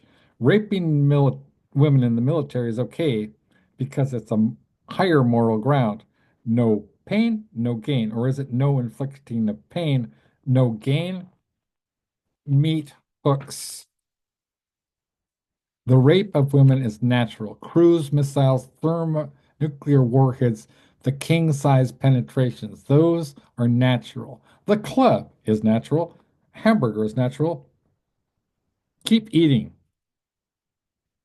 Exene Cervenka.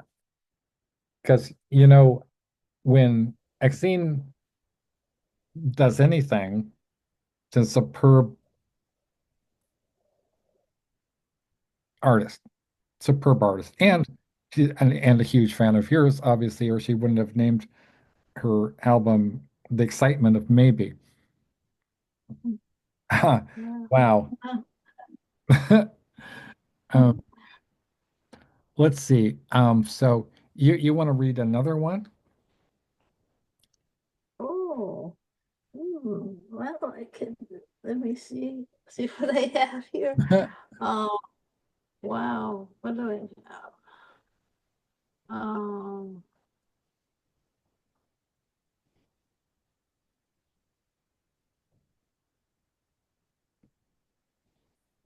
here's, this is, um, this is called, How to Stay Alive. Hold a musical note until it covers your soul. Your memory will become blurred. Loneliness is a verb. Jump into a painting now and then. Merge with an alphabet in the pages of a book. When the world becomes too much, remember the tin can line of all who have felt like that is infinite and eternal, like breath itself, reverberating on an ocean, taking in the breeze. Mm. Mm. Yeah, because it's easy to get lonely. I know that I'll get lonely and I'll be talking to Aaliyah Pickles and then she has to go to work and then I'll be like, oh, I'll get super lonely. So it's always nice to see Pickles. And then when Pickles, you know, when mail arrived from Pickles, which is she did something for my dad's birthday, 88th birthday, and this is the little uh, note that she sent. This is indicative. This is how delicate and refined she is. I mean, it's evident in everything. So, like, just so, dear Alex, my heart hurt. The collective paw drawing is in this, and the other stuff is for Pops for his birthday or belated birthday, assuming this will arrive after. Love always pickles, right? And then it has the collective paw. Oh, The that's great. Wow. a I collective love that. paw. Thank you. And it's on the back a collective paw, alias Celeste Williams. And this is of course from the Ellen Mabie poem, which I would like to read now. And it's one of my very favorites. Kind of sparked a whole chain of thinking for me where I, and oh, this is very aggravating because I have nanotechnology in my computer, in my laptop, which is affected by the lighting and in the ambient lighting in the room. If I tilt my keyboard, then I can't see the screen. So then I don't know if my head is within the the the screen itself. But anyway, this is let's see where so we have represented here. We have Aaliyah, and then we have Jan Steckel, our wonderful friend Jan Steckel, and of course Lynn Bronstein, Mish Murphy, Ron Whitehead, Nago Bin Ankoa, Explaining the Mind to John Fitzgerald by Emily Frank, and then let's see, we have Sky Every Day by Aram Saroyan. We have several poems by Krista Belisario. We have John Kingfisher Campbell is represented here with several uh, uh, poems. And then we have page 64, we have, well, it's different now, but we have Ellen, maybe. So without further ado, page 64.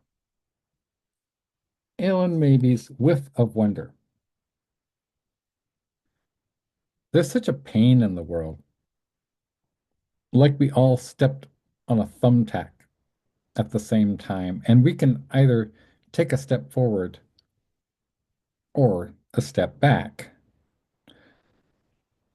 But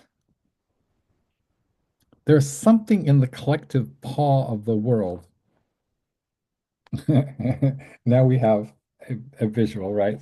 There's something in the collective paw of the world holding us up.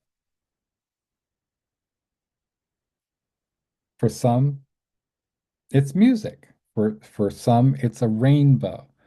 For some, it's love.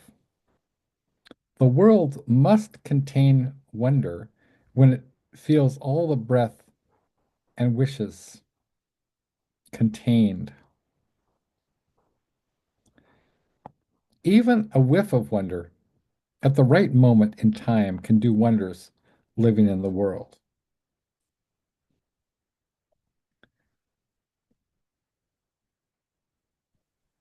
There's one line I don't understand. Maybe you can explain it to me.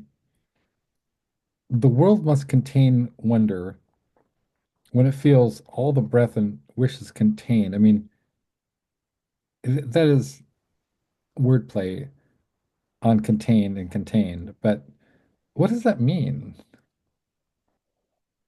Well, I think it means, I mean, when that it's that the world like is, living in it, it's absorbing all that wonder, and it's Yeah, like, yeah, yeah, all the wishes and everything, all the hopes and all this different things is having an impact.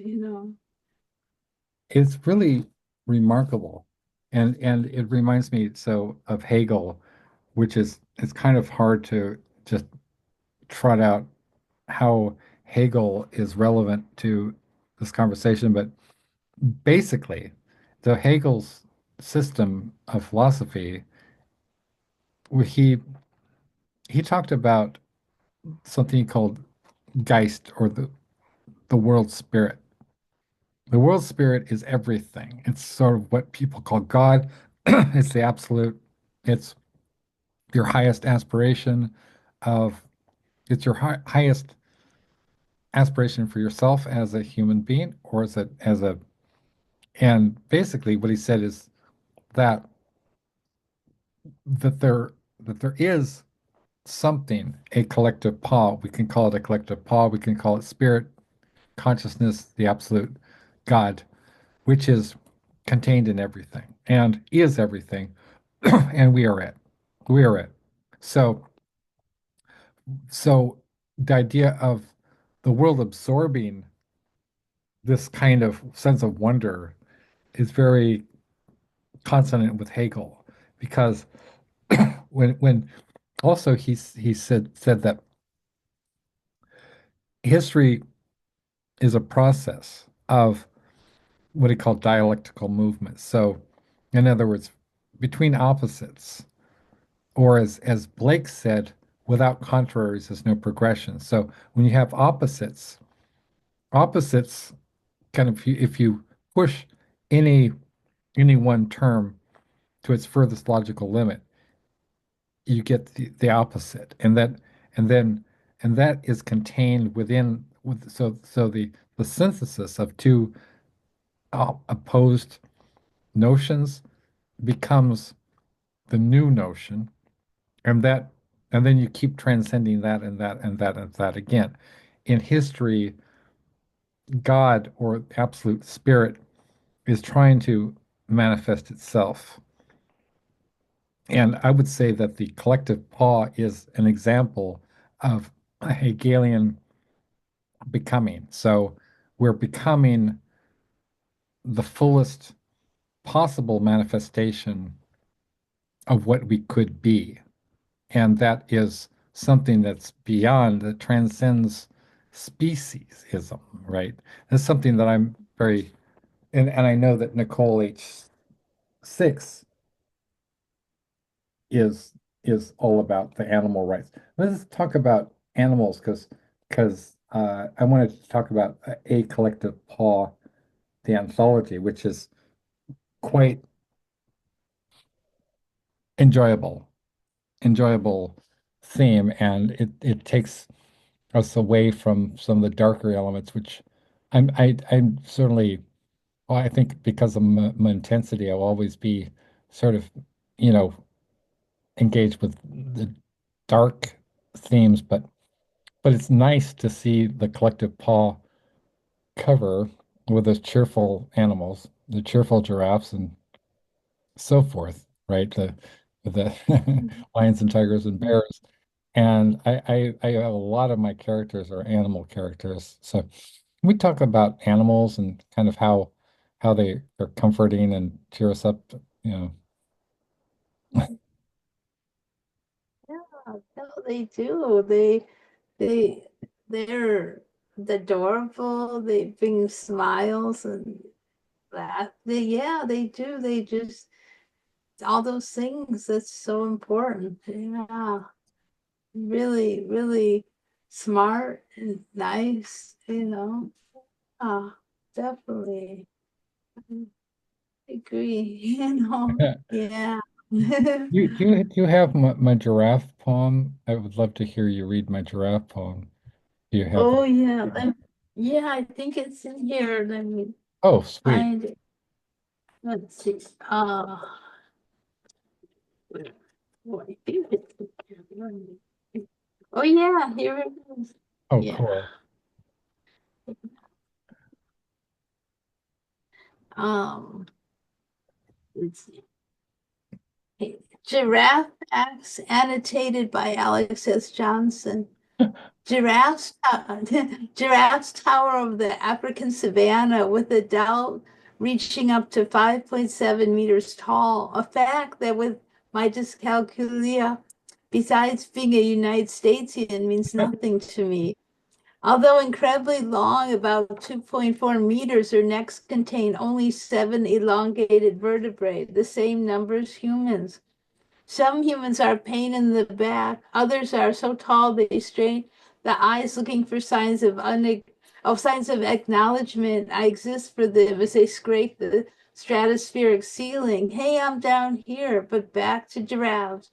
Giraffes have distinctive, unique spot patterns on their coats, much like human fingerprints, which also help with camouflage and temperature regulation. That's incredibly neat fact, and one I'm sure my friend and fellow neurospicy North American Ellen maybe will appreciate. A sunspot may, in fact, actually belong to a giraffe. Giraffes have long prehensile tongues up to 53 centimeters that are darkly colored to prevent sunburn, perfect for delicately plucking thorny leaves. So again, the only aspect of this factoid which captures my attention is the prehensile tongue part. When they get to French kissing, it must get quite naughty. I wonder if an absurd propensity for wordplay is a neurodivergency thing. All I know is that the more giraffe facts swell my knowledge, I understand why giraffes are to Ellen Mabey as the sky-born violinist is to Marc Chagall. Despite their size, giraffes can sprint up to 60 kilometers in short bursts, moving with a unique pacing gait that resembles camels and elephants. So basically, you would love to have a giraffe on your track and field team, but not for long distance events. These gentle giants only need to drink water every few days because they get most of their hydration from leaves and buds. Again, very interesting. I'm always impressed how evolution creates these workarounds for animals, especially those who live on the African savanna where water is not always available. Prehensile tongues is kind of sexy, TBH. They live in groups called towers, a fitting name for such tall and graceful animals. Oh boy, I just saw a Wall Street giraffe floating above the stock exchange with Marc Chagall, dilated in his life eyeball. Giraffes have ossicones, horn-like structures covered with fur and skin that they use for combat and defense. Good for warring and healing. Fantastic. Baby giraffes, called calves, are born standing and can run within half an hour after birth, beginning life quickly on their feet, which is great, especially if you have to deal with predators such as I would imagine cheetahs. Cheetahs native to Africa? I won't look up that fact. I think they are. Their powerful hearts weigh around 11 kilograms and generate twice the blood pressure of humans to pump blood up their long necks without harm. Wow. So it's high blood pressure, but not harmful to Ellyn Maybe's signature creature. Giraffes have an extraordinary cardiovascular system that prevents dangerous blood pressure spikes when they bend down to drink. That's great. It answers a question which just occurred to me. They have interesting social behaviors, such as forming multi-generational herds where mothers sometimes care for each other's calves. How neat. Maybe we can learn something from giraffes, like how to look out for vulnerables. That's so cool. Thank you. Thank you. Wonderful. Yeah. Thank you. Um, Mhm. I got to read actually from another um, great poet as a LA classic LA poet, very well known, V. Kelly, and this is her. This is actually she gave me this this chapbook in at Beyond Baruch. Yes, Oh, yay. the beautiful V. Kelly, and Mhm. so this is called Poetry is an Act of Peace, and let's see.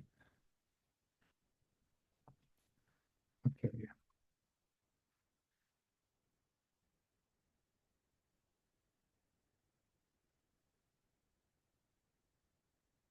Okay, this is a very, very LA poem.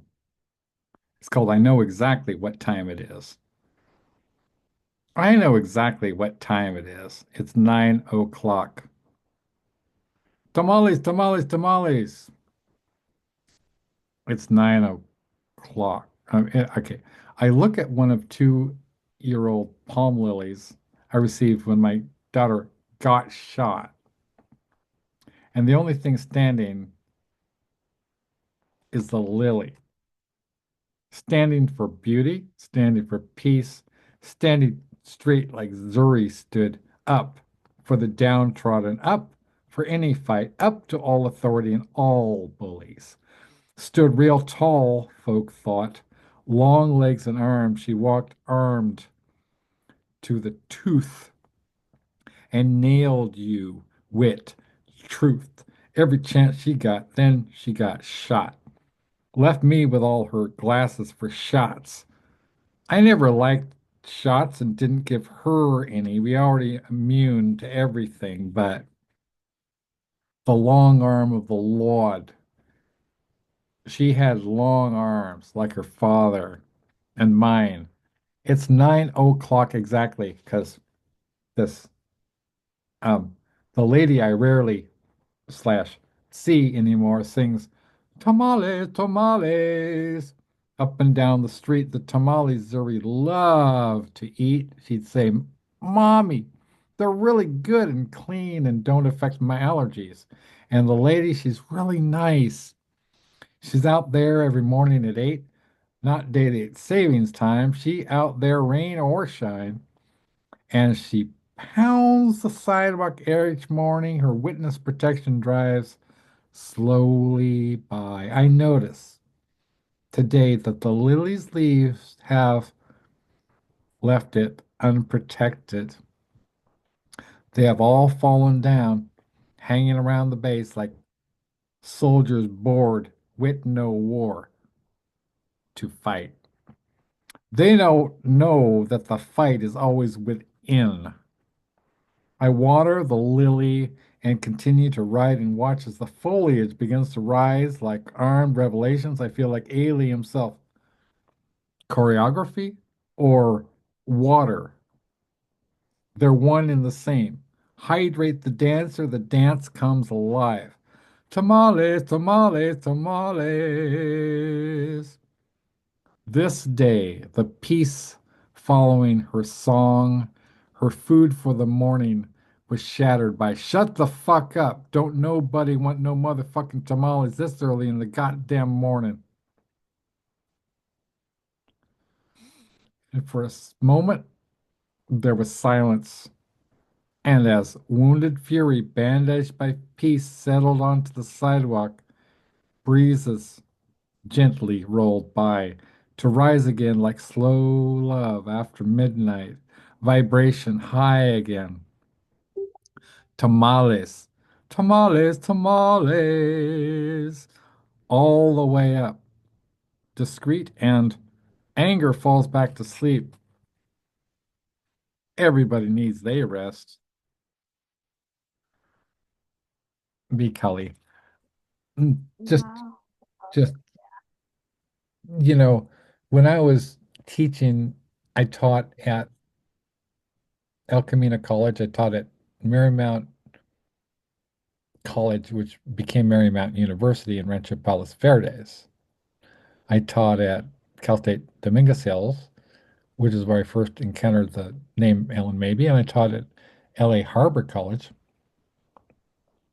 with alongside my mom and Denise Dumars.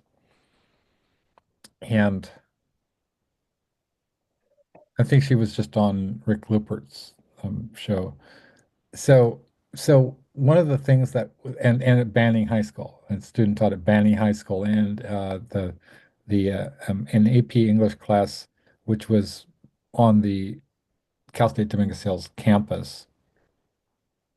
But one thing that I never got used to was the fact that every semester, with monotonous regularity, I would lose a student to murder, and somebody from the suburbs who'd never seen anything like that outside of TV and movies, right? Like, what do you mean your friend got murdered? Oh yeah, so they need to sort of all go in for the funeral arrangements, so they couldn't afford the funeral, et cetera, et cetera, et cetera. And then it would break my heart. It's like ask permission to take time off, to to bury their best friend or their whatever, their family member, or their brother, or their sister, or their uncle. And so I'll never get used to that. And I just never understood how these economic policies, the educational policies, this racist bullshit police, that there can be entire systems that are concentrated together with this energy to break people, right? To break, and that they were constructed to break people, that they were engineered to break people, that they weren't just, and this is something that, philosophers like, Gloria Anzaldúa and um, Angela White Davis, Michel Foucault, right, talk about these systems of oppression. So really beautiful, though, is that despite this fact, I had somebody like Renee Diedrich when I was when I was student teaching at Banning. I may have talked about this before, but see, I was in contact separately with Renee Diedrich because Renee, well, I'll get I think I'll get the Death Jazz for a visual. Just sorry, just one second.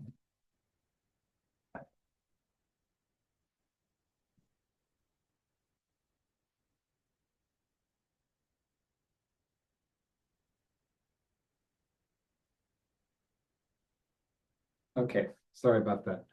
Um, so so this was the book that you encouraged me to develop and to publish. It was laid out by my dad, Stephen M. Johnson, and the cover was done in a kind of a this sort of digital painting by Renee Diedrich. Now, I was in, see, I and some fellow grad students from Dominguez Hills, one of whom was Rob DeFrance, who went on to head up the writing, I see the writing lab at Irvine, right? And then and his wife, uh, eh, it's been years, literally years. So a lot of this is Jennifer Neumann, who became Jennifer DeFrance.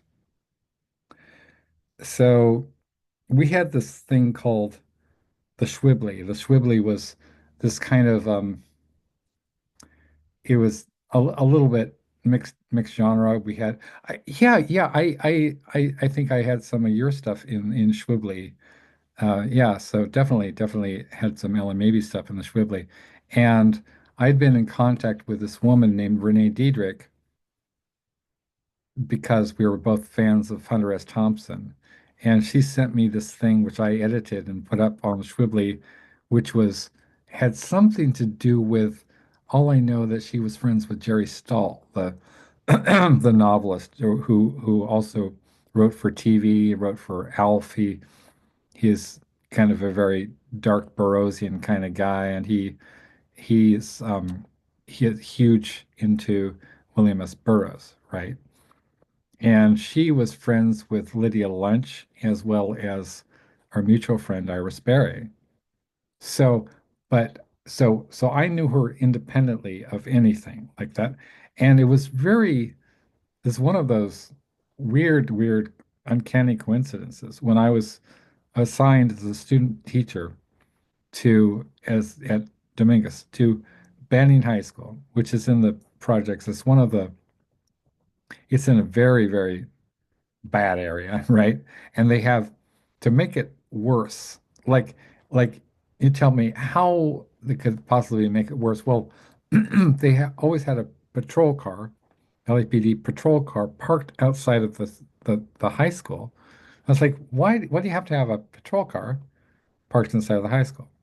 They had something called it's Michel Foucault called it the carceral system, where it is basically it's like, you know, you're you get into the system. They get you into the system with some bullshit, any bullshit excuse like being in detention or having some weed or whatever, and then they would arrest you. They'd have the cops come and arrest you, right? And then you'd be taken down to to to jail, and I mean, that is crazy. But I saw the structural racism in action, and so anyway, this long story short, how this connects is that when I arrived at Banning, I was introduced to my fellow English teachers, and I was like, and this is Renee Diedrich. I was like,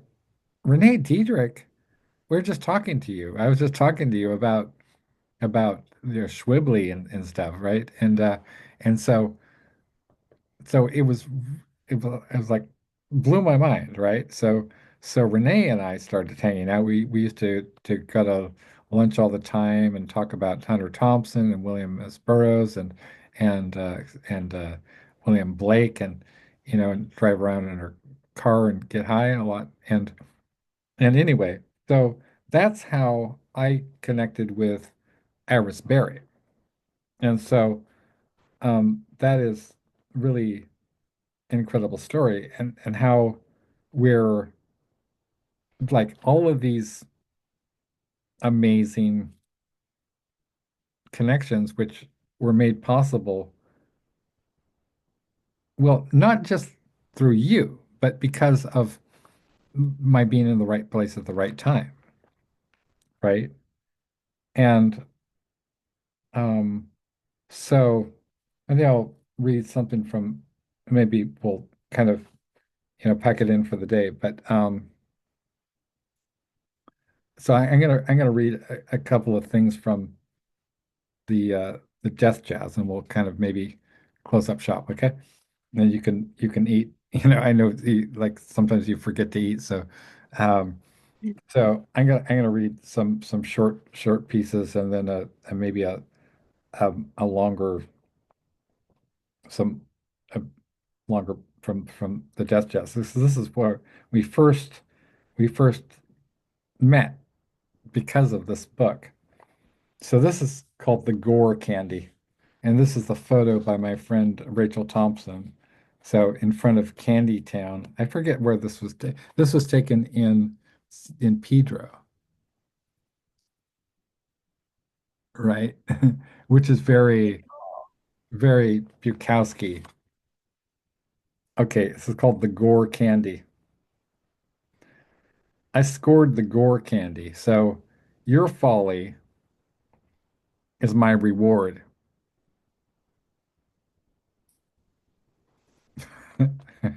That's very evocative. Like, what does that mean?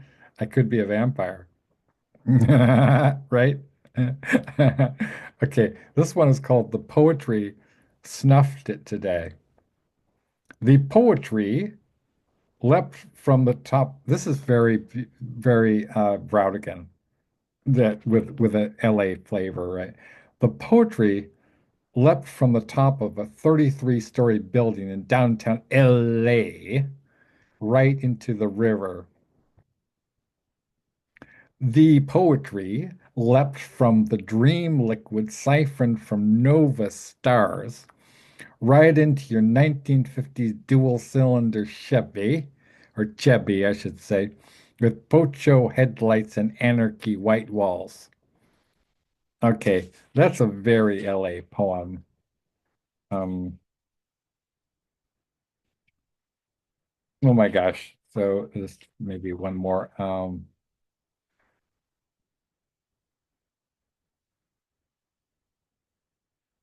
Hmm. These are so dark. I'm such a dark poet. I hate that. But I guess, there's some dark stuff. Maybe I'll read the Death Jazz, the poem, The Death Jazz. Um, hmm, okay. Or there's sorry, I didn't intend to, hmm, it depends. Well,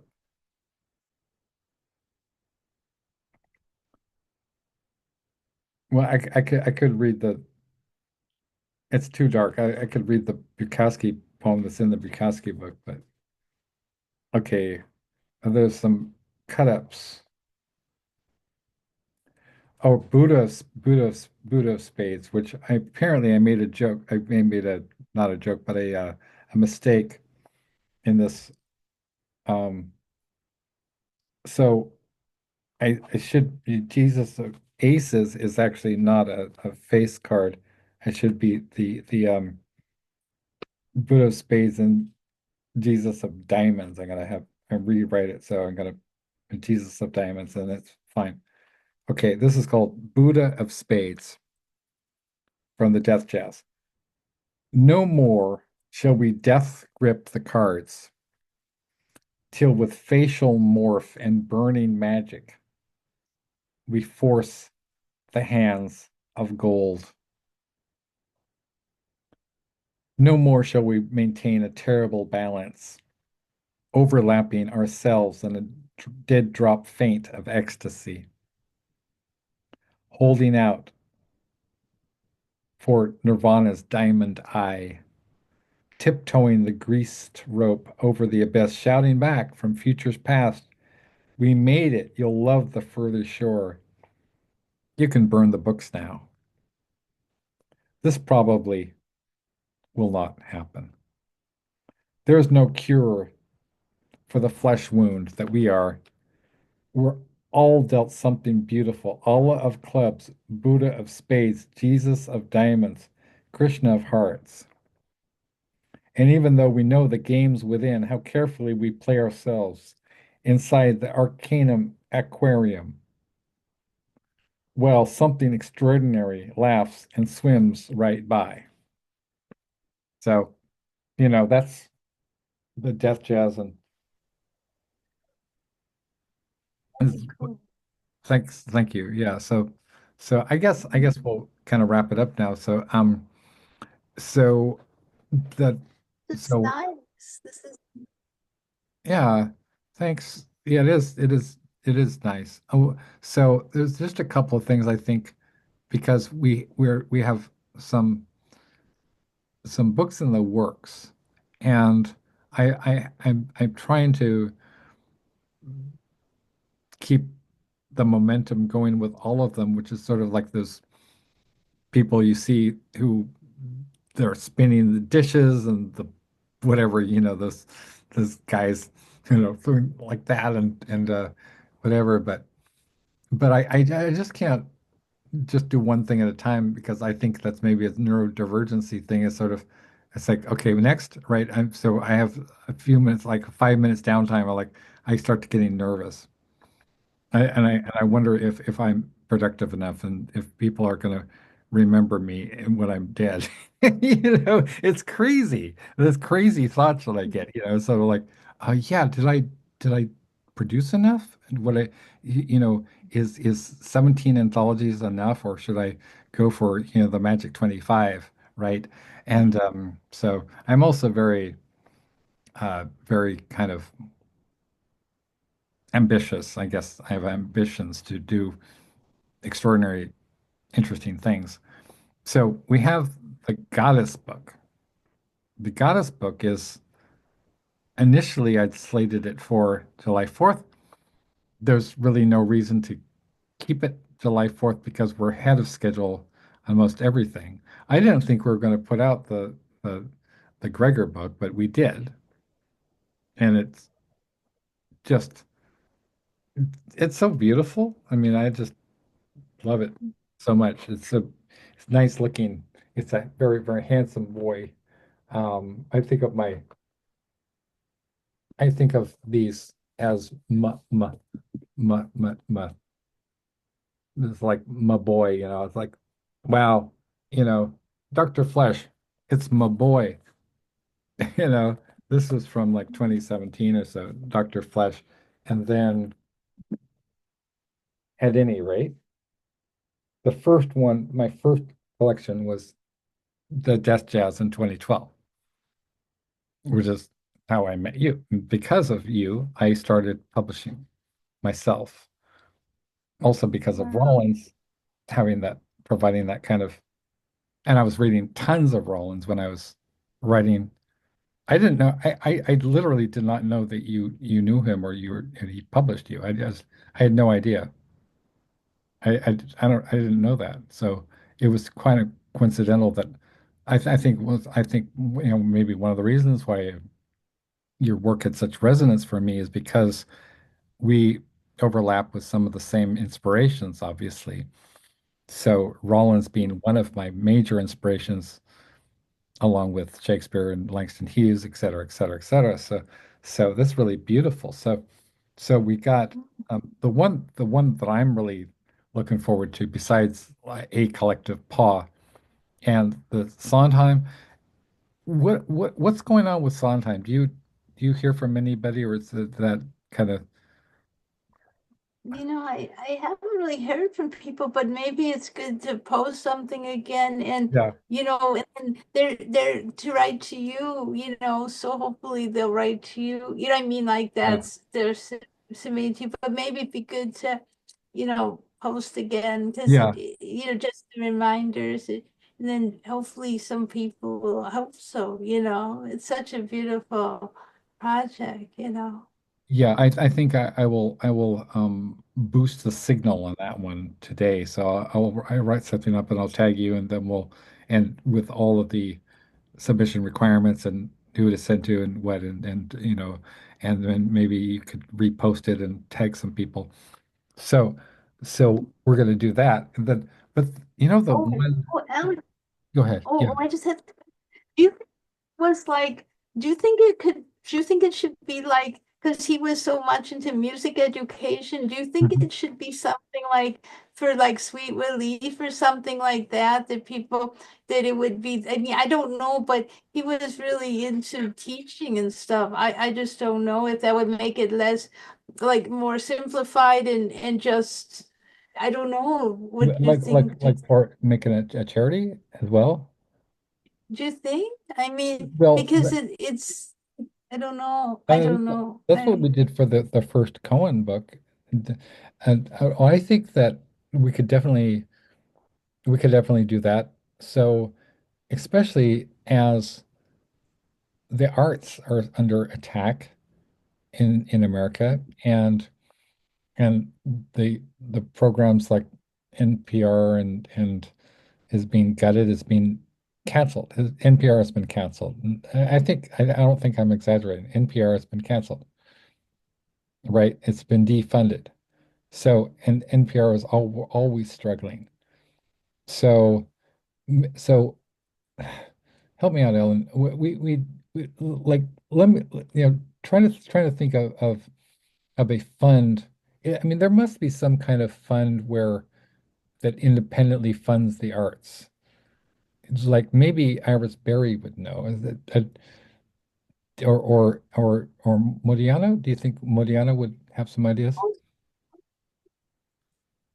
You know, a lot of the grants have been taken away for the artists once they Yeah. were already given. So yeah, there might be, something with, yeah, I mean, you could talk to them in something with music education or arts or something, because yeah, there's been such, that's just so much is happening in that area with You that. I know, mean, Ellen, something. you actually suggested something a few programs ago where that really got me thinking.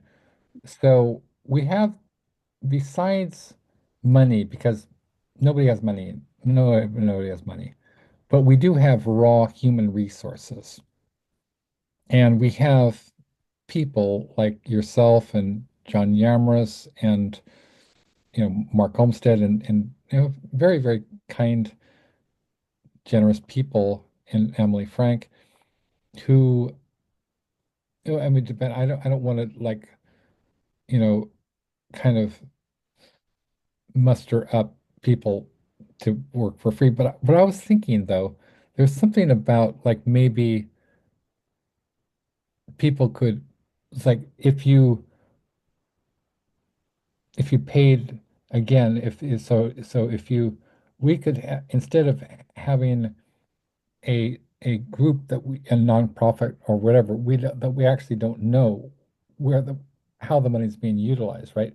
We could make our own collective paw organization where we could, on a very like a informal basis, have workshops so people could, for some basic subscription fee, say they could get so if everything went into the collective the collective paw fund, which I would you know maintain or whatever, even though this is scary because I have a math problem. But anyway, it's where there's a will, there's a way, right?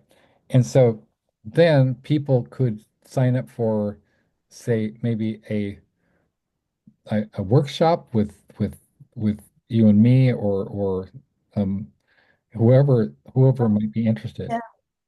I mean, people that are experienced with workshop. I don't know. I mean, that's something that's possible. I mean, there's the need for maybe both things. I mean, that's a whole totally other That's a thing in totally other thing. Yeah, addition, you're right. You're right. You're right. I'm just because this is like saying, yeah. I'm I just mean, there's thinking aloud here. simplicity. I think people would also, I mean, in a sense, that's very, because all these things that would be, a simple and something, but that's another total idea, like a subscription model, but that could be more complex to, I mean, just to develop, because there are some people doing stuff, but it's challenging. I mean, it's because so many people that would like this kind of stuff Yeah. are broke. Do you know what I Right, mean? yeah, I mean, well, there are people. that's exactly why I was thinking, I've been trying to think of a way to rethink the charity model. because I don't like the word charity, especially as it's been co-opted by religious organizations and by scammers. I wanted to re kind of reconceive it as resources, as that people, and not like a where we feel obligated to be out of whatever motives, but something genuinely where we're able to give of ourselves without taking too much away from our own valuable personal time as well. I'm kind of in a position where, because of my health condition, I'm working around the clock, and I'm trying to find any way that I can to contribute to society and to the arts, And I think I'm doing a pretty good job. But but so I mean I could like say, hey, you could, I could give you, anybody. I mean, I could, if you um buy these books, it wouldn't even necessarily. I would make a I'm a terrible capitalist. It wouldn't even be contingent on buying my books. I would just say, okay, so I may offer just workshops. I may say, okay, so hey, you could take a free workshop from me. We could talk together. I'd give you 1 hour on Zoom time and help develop a story or something, whatever you bring to me, say, because I'm qualified to as a composition instructor many years, plus a developmental communications instructor for many years, and a writing coach as well. So maybe I'll do that. Maybe I'll just say, hey, you might want to check me out because I know people like Charles Claymore. They have, I mean, he does tarot, and he, charges, but he's very, very good. Maybe I could talk to Charles about something like that, because he gave me a free tarot reading, and it was awfully, awfully good. And so maybe I'll just put something out there, just say, hey, is anybody interested in, and most of our friends, our mutual friends, are professional writers. So I kind of try to find people who aren't part of our community, who at the same time might be interested in taking a workshop, and just doing these fun podcasts that we do is in itself, I think, is very valuable learning experience. So maybe I'll just put it out there. I'll say, hey, you'd be doing me a favor if you took my free workshop. This is how pathetic I am. You'd be doing me a favor if you took a free workshop from a professional with, who's published with everybody, alongside everybody from Poppy Z. Bright to Charles Bukowski and Allen Ginsberg, and oh my gosh, you'd be doing me a favor. Seriously, sign up for my free workshop. I'll give you an hour of my time, and it's totally free, and there's no strings attached, and you don't even have to, sign up for anything else, right? But if you do like it, then maybe you could pay me, whatever, how much money, and some reasonable amount, like $100 or something like that, for a workshop. So, and if I got enough people to sign on, then I could actually, we could fund. So I don't like doing charity anthologies. The only reason I did the Hand of Doom thing is because otherwise I wouldn't be able to get people like John Shirley, and I wanted to, and I don't have an endless supply of money to pay people to an honorarium to, so that is, you know, I really also, it's Children of the Night is one of the best causes ever, right? So okay, so I think I answered my own question, not necessarily how to fund these, but you were saying, I mean, it was your idea. You said you mentioned Sweet Relief Musicians Fund, and but or that's more, yeah, go ahead. be something, something with the arts, that's, for teaching or something. Yeah, I don't know specifically which, but it makes it, I think, more, it simplifies it and it's such a need for it now, to, I mean, I don't know. I mean, but yeah, I mean, it as far, but I think they're different type of things. I mean, having like, yeah, I mean, it's, I mean, trying to have different events, like you're saying, online and workshops Yeah. in, and then people, I mean, it's hard to know. I mean, I know that, it could put the word out even like, and just see what people both think. I mean, I don't really, like I know at Beyond Baroque and in places they do some workshops at charge and some that people could leave a donation and some are free. It's Yeah. it's Yeah. it's Well, so com that's the Beyond Baroque model. And yeah. so yeah, I mean I would just maybe I'll just put it out there as a kind of we can do a test run. We could do one workshop. I could say any who wants to sign on for a free workshop. We could have like three or four people. We could have whoever wants to just be there necessarily. See, I know you haven't necessarily done, or have you done workshops? I mean, like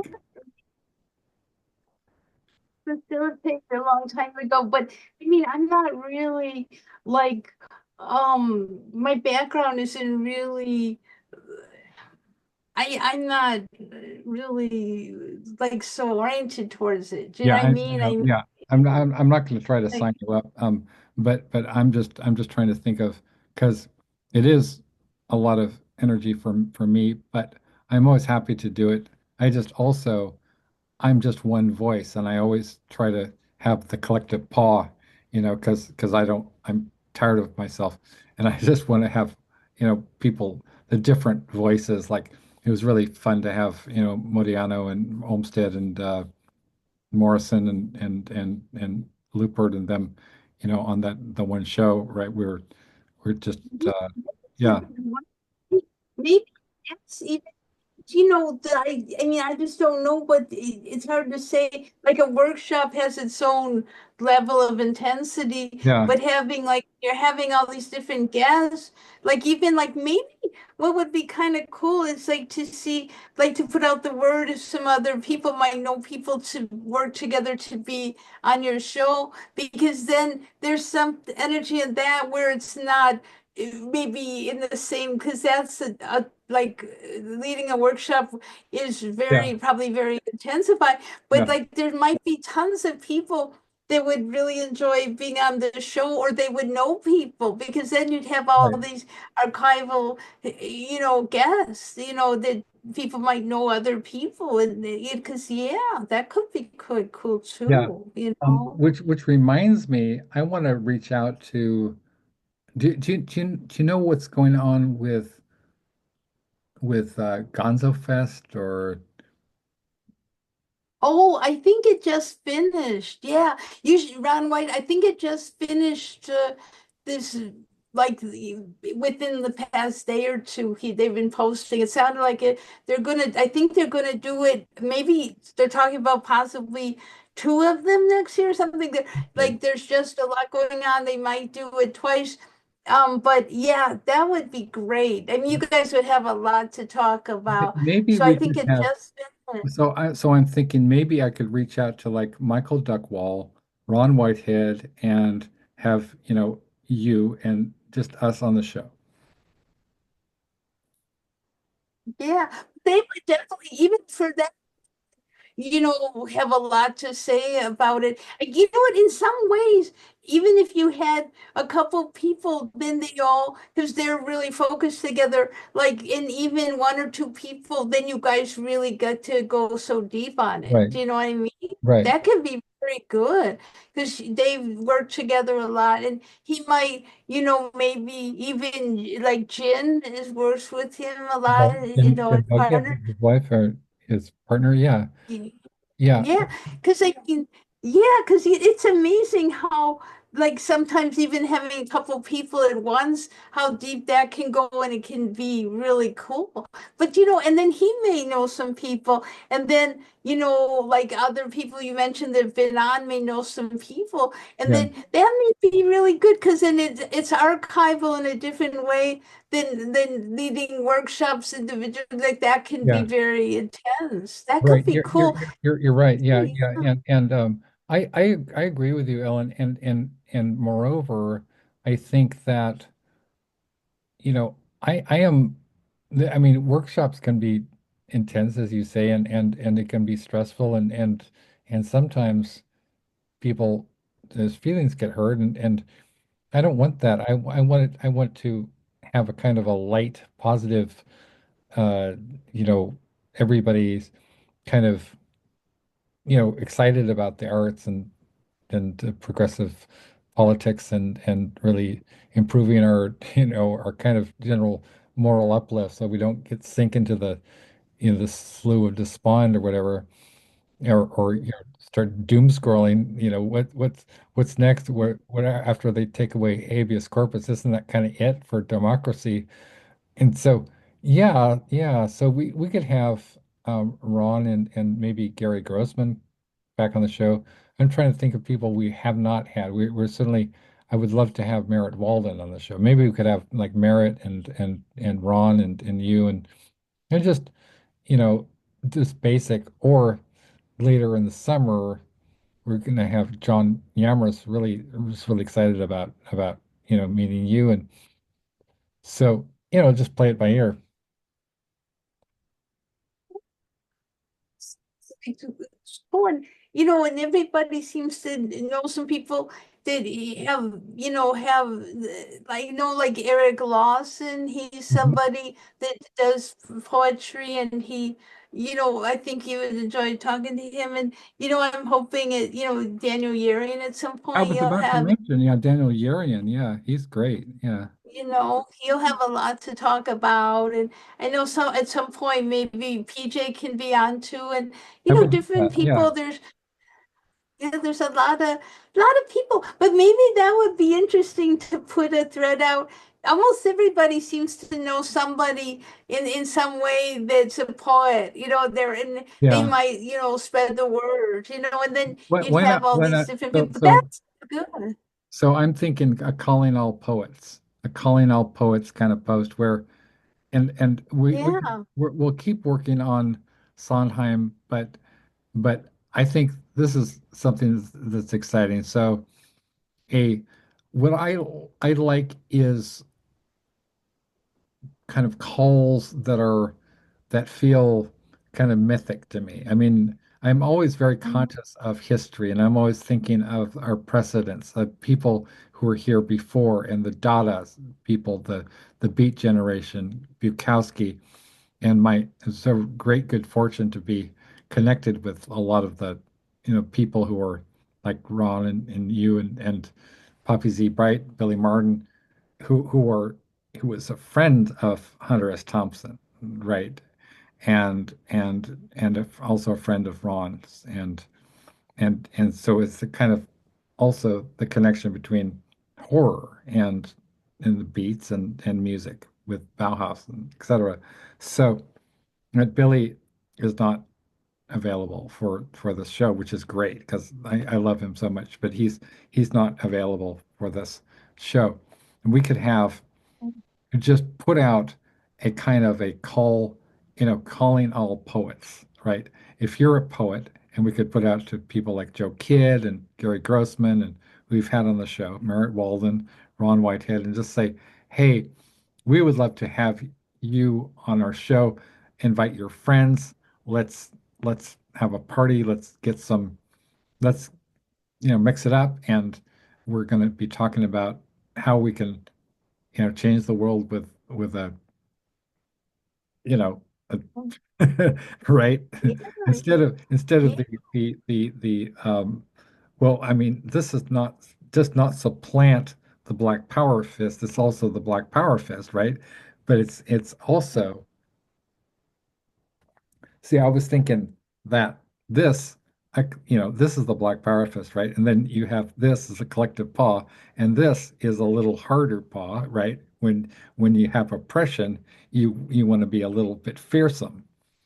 And this is you know, animals. This is the collective paw, so this is the collective consciousness of the animal kingdom, which is also we are a part of. And we are animals too. So um, and then I would say I'll put that together and usually I like to have some song that I link it up to. So I like Jefferson Starship and really energetic songs or Fleetwood Mac or something or Jackson Brown. I always love Jackson Brown. So I will work on that.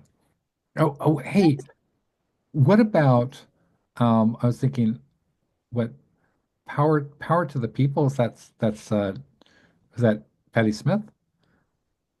Oh, people have the power. People have the power, Wait. so I can put a post up and with link to people have the power, and I'll just say please full love heart and share widely AF and and see what happens. Calling all poets.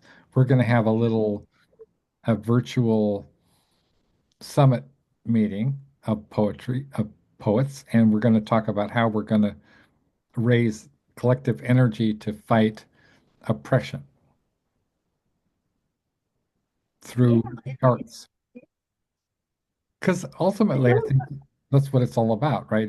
It's you know beneath because and I want to do things that are cut through all of the different politics and the different because everybody has some different ideas of what's you know politics, but I'm interested in more in music, poetry, painting and film and things, and not necessarily voting because that seems like it's an obsolete system too, right?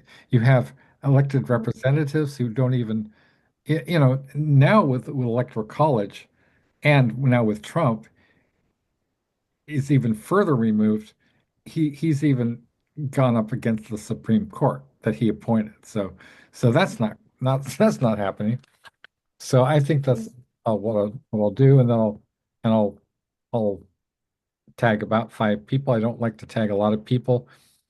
I'm very wary of that, but I will say I'll find people. I think we haven't had Joe Kidd on. Yeah, no, that would be good.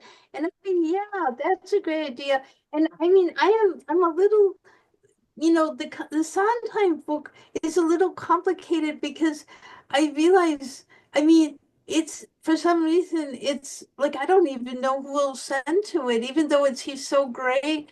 I mean, I don't. I mean, we can just say something again, to about it, but I mean, he's different in a sense. Like, I mean, I don't know.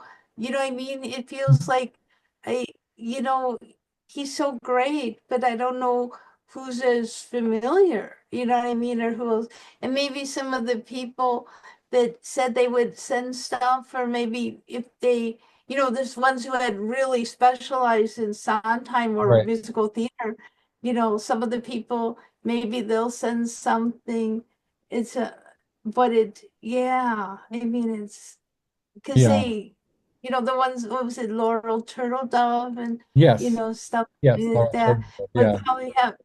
probably have to talk. I mean, it's almost, someone was doing a paper about him, but I mean, and of course, a lot of people love his work, but it seems somehow more specialized, even though, do you know what I mean? It just seems Yeah. so specialized in a different way than some of the other anthologies. And I'm not as used to doing anthologies Right. too, but you know what I Yeah. mean? But it seems specialized, and yet it's such a worthy thing. So it's Sure. complex. It's complex. I don't, And I love complexity. I don't mind yeah, it. So what I do is I will use my intuition to figure out which anthologies are ripe, and then some of the anthologies I will keep open because you never know, and somebody might drop out, somebody might turn out to be a complete flake or do something. You did so many instances of that, but at any rate, keeping it positive. The the the the Bowie book is insanely popular. I mean, everybody is Yeah. Mark Olmsted and Modiano, you name it. They want to be Lynn Bronstein, Caitlin R. Kiernan, et cetera, et cetera, et cetera. Uh, Ken Kaufman, Are You Serious? So many incredible, incredible people from all walks of life in different genres. And Taborska, even Tara Van Flower, and my gosh, so it's the Bowie book is going to rival the Burroughs for and the Bauhaus for its lineup is astonishing. I mean, just I'll just share just the last the last time I checked. We have Lynn Bronstein, who's in now what two who've been two anthologies. We have David Alec Knight is a Canadian dark fiction writer, Marie Lecrivain, Michael H. Hansen, John Pelisano, the horror writer, Tara Vanflower from Darkwave, and Pickles, Anna Taborska in England, the filmmaker and incredibly distinguished horror author, Caitlin R. Kiernan, Cassandra Lagoskofi, and in Greece, Charles Claymore, I believe goes by Askew, and Yangbo Ma in China, Richard and Rose J. Monin, and then we have Sharon LeVay and is going to contribute something. Nicole H. Six has contributed. Rick Lupert, we know, and so and Helen Pletz and Mark Olmsted. I think I mentioned Sandy DeLuca has a piece. So it's really just going to be incredibly Oh, rich and yeah. all these and people who and then then we have did you see my interview that I did with Tony Zanetta? Oh. I think what you mean the on the show or more like in the online more? So this is really cool thing. So I actually interviewed before I figured out I didn't realize how easy it was to upload Zooms, that it's just even for me with my brain condition, I can do it. But before that, I recorded about 8 interviews with different people, including Elvorian von Spivey from Penis Flytrap on my digital recorder, and including one of them was my good friend Tony Zanetta. And Tony was he was a friend of Bowie's. He was an insider, and he wrote this book, the David Stardust, the David Bowie story. So was a fascinating man because he the whole there was the the link between Andy Warhol, as in that what and Bowie was a woman named Dana Gillespie. Dana Gillespie was this woman, this British singer that David Bowie wrote a song for called Andy Warhol. And she came out to see the production of. So what happened, how it worked was there was a production of this a traveling production of this play called Pork, which started out in New York with okay, so I'll just show. Okay, so Tony Zanetta was a he played Andy Warhol in Andy Warhol's Pork, and that was So that's Tony as Andy, and that's Wayne Oh, County, the drag queen, and Via Valentino, I believe, was a superstar. So they were all, Tony says he was not a superstar, but I think he's a superstar. He played Andy Warhol literally, right? You know, they had Harvey Fierstein was in oh, the original oh, cast. Harvey Fierstein. wow. Uh, and so this production of Pork went to London, which is where they met David Bowie and Angie Bowie. And that's, the rest is history. Uh, so Tony actually lived with Angie and David for a while, and they became really, really close friends. And he kind of then he worked with with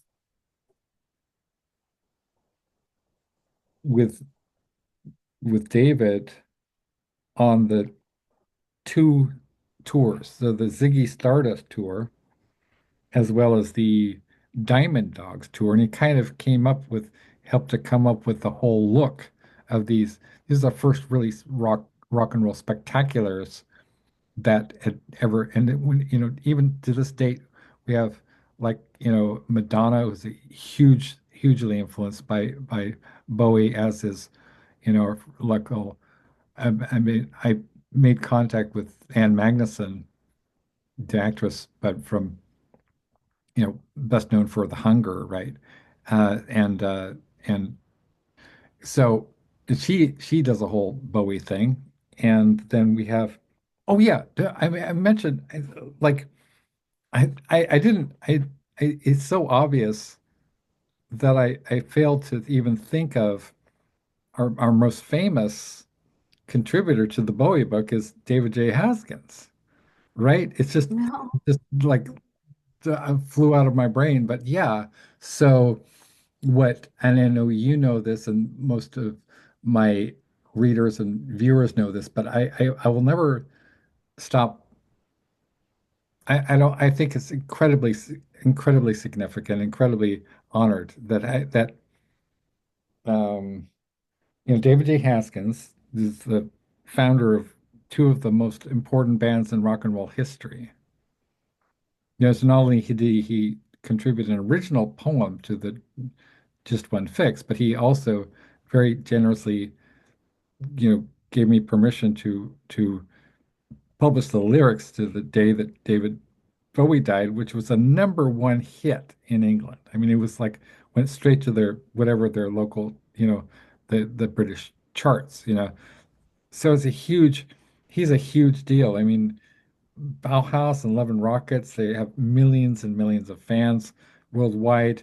They've influenced everybody from uh, like Trent Reznor to Bjork, right? And Perry Farrell and all these bands like from Jane's Addiction, right? All these bands owe so much to Bauhaus, and so it's really important. He's an important guy, and I think it's just incredible that I've been given the privilege to be a kind of curator of these anthologies, which are more like, in a way, they're more like living museum exhibits because they're very organic. And the cast of characters for the last six anthologies, we've actually, it's incredible how we've, it's almost like putting out a magazine with a staff that consists of some of the most distinguished creatives in the planet, right? We routinely put out this magazine we call anthologies and say, hey, we have John Shirley, or we have John Palisano, we have Ron Whitehead, or we have you, we have Lyric Rivera, we have these extraordinary people, all of whom are very, very much endorse what I'm doing. So I consider it a great privilege I never for a second, I don't want anybody to think that I take anybody for granted, that no, I try to show my authors exactly how valuable they are to me because we would not have books without them, without you, Ellen Mabey, and Marie Lecravan, and Ron, and Emily Frank, and so this is just amazing. It's an amazing Yeah. moment in history, right? A moment in history. Mhm. Yeah. Do you think, are you still planning at some point to do the Leonard Cohen Oh second yes. volume? Oh yes. Is So I could maybe bundle, yeah, instead of, I don't like to tag people, so I could like do one sort of maybe like a newsletter. I could say, okay, guys, we're Ellen maybe and I talked on Zoom, and we sort of trying to assess which are the anthologies that we're interested in promoting, and there are projects that we're interested in promoting. One, having just basically more different people on the show. If you're a poet, poets, musicians, artists, film directors, whatever, you think would like to be part of what we do, Collective Paul, then, you know, bring them on board, and we'll have them in different combinations. We do this every week, so and every time that I think, oh, I'm gonna quit, like I routinely say, I tell Pickles, okay, that's it, that's my last show. And then pretty soon you and I are talking, and then we lose track of time. So I'll have one, just one one post, which I'll say, okay, first we're looking for people to be on the Small Bear Show. Then we want there are people who, oh my God, what's the line about um, the thing about, there's a very poignant line you have in People about people who kind of say something, but there's something about the crisp of a fire that, what's the Oh, line? oh, well, I don't know if I have it or not, but let me just see if I do. But yeah, People. Do, do, do, do, do, do, do, do. let's see. People.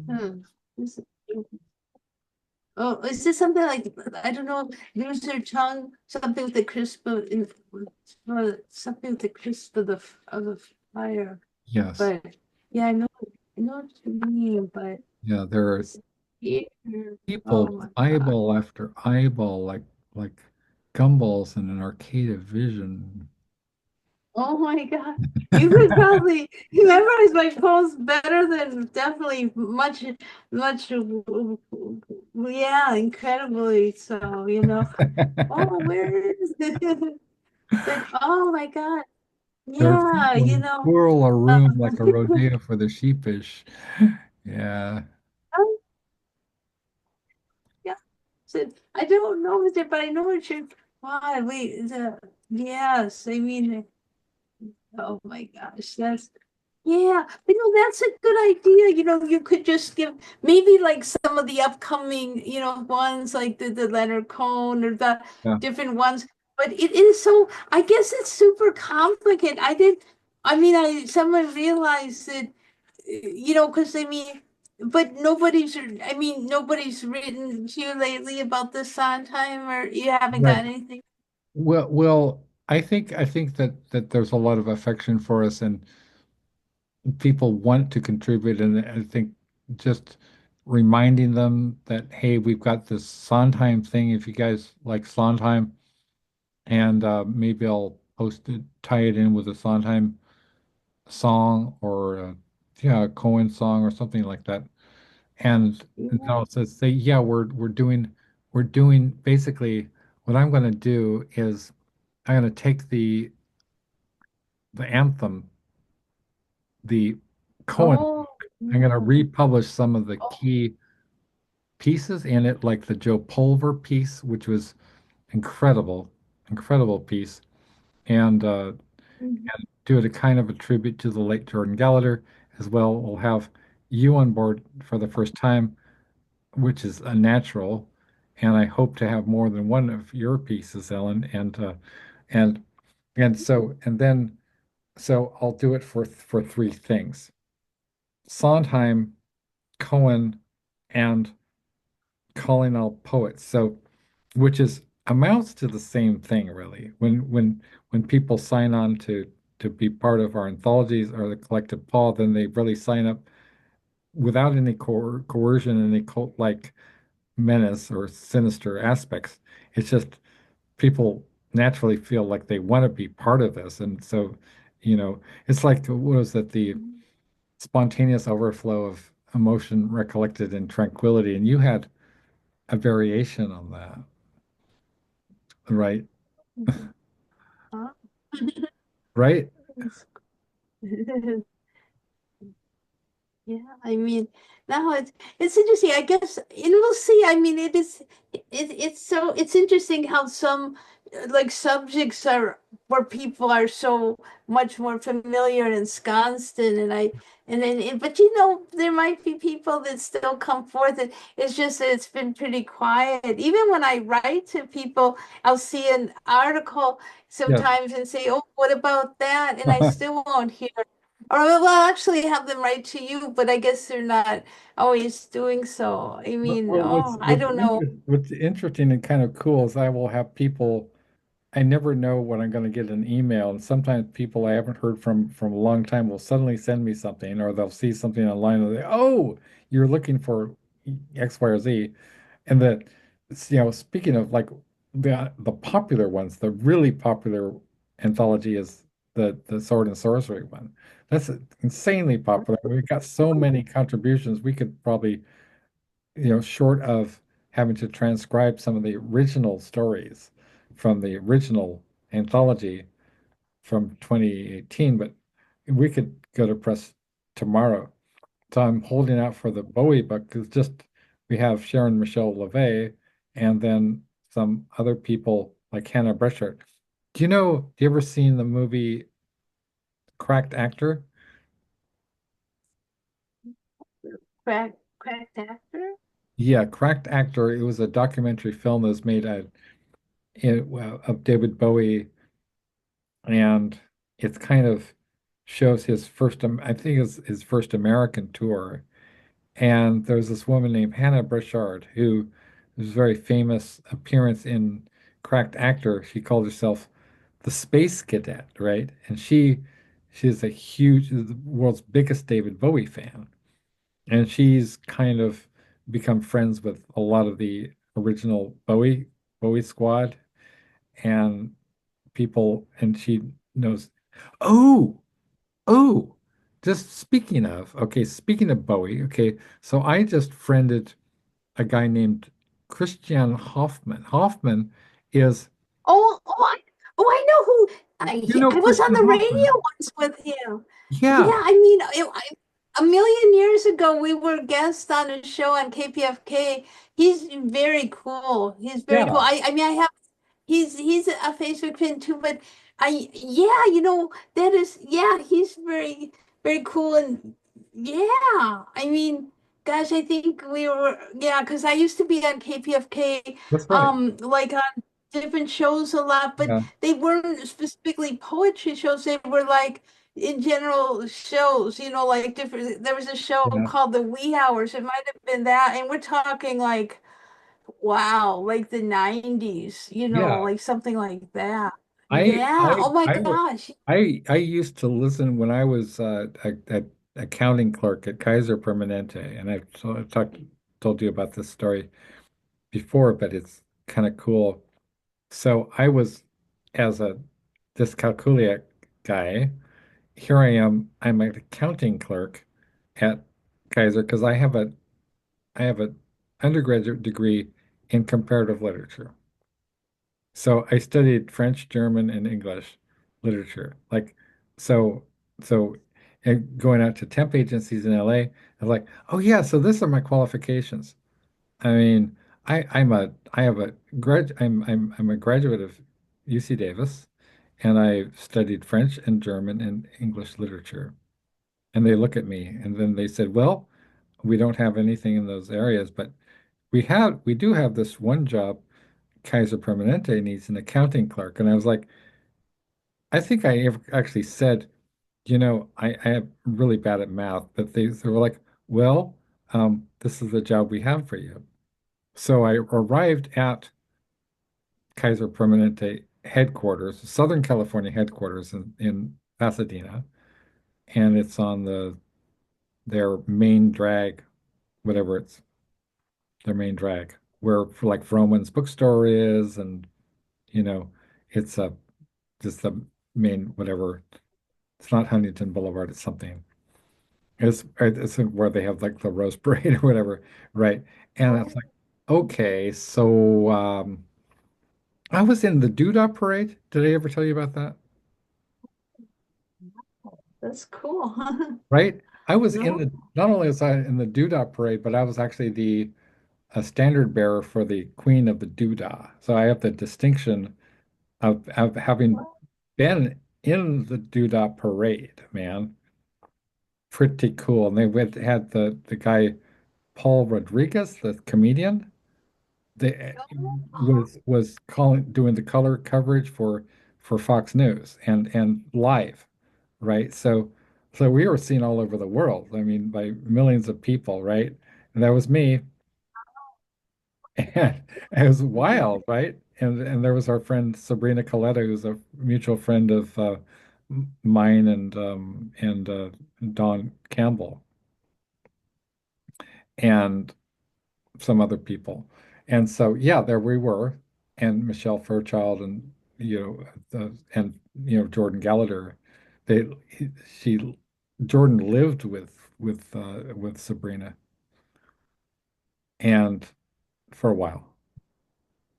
Then, so yeah, there it was, and it's incredible. It's like, holy shit, man, we're live on TV with Paul Rodriguez, right? The comedian Paul Rodriguez, look, Ma, and I think at this point the Doodah Parade is more famous than the Rose Parade and far more hip.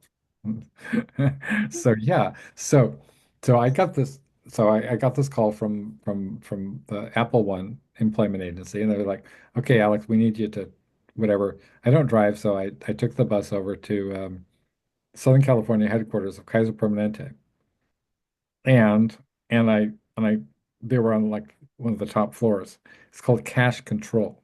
Cash control.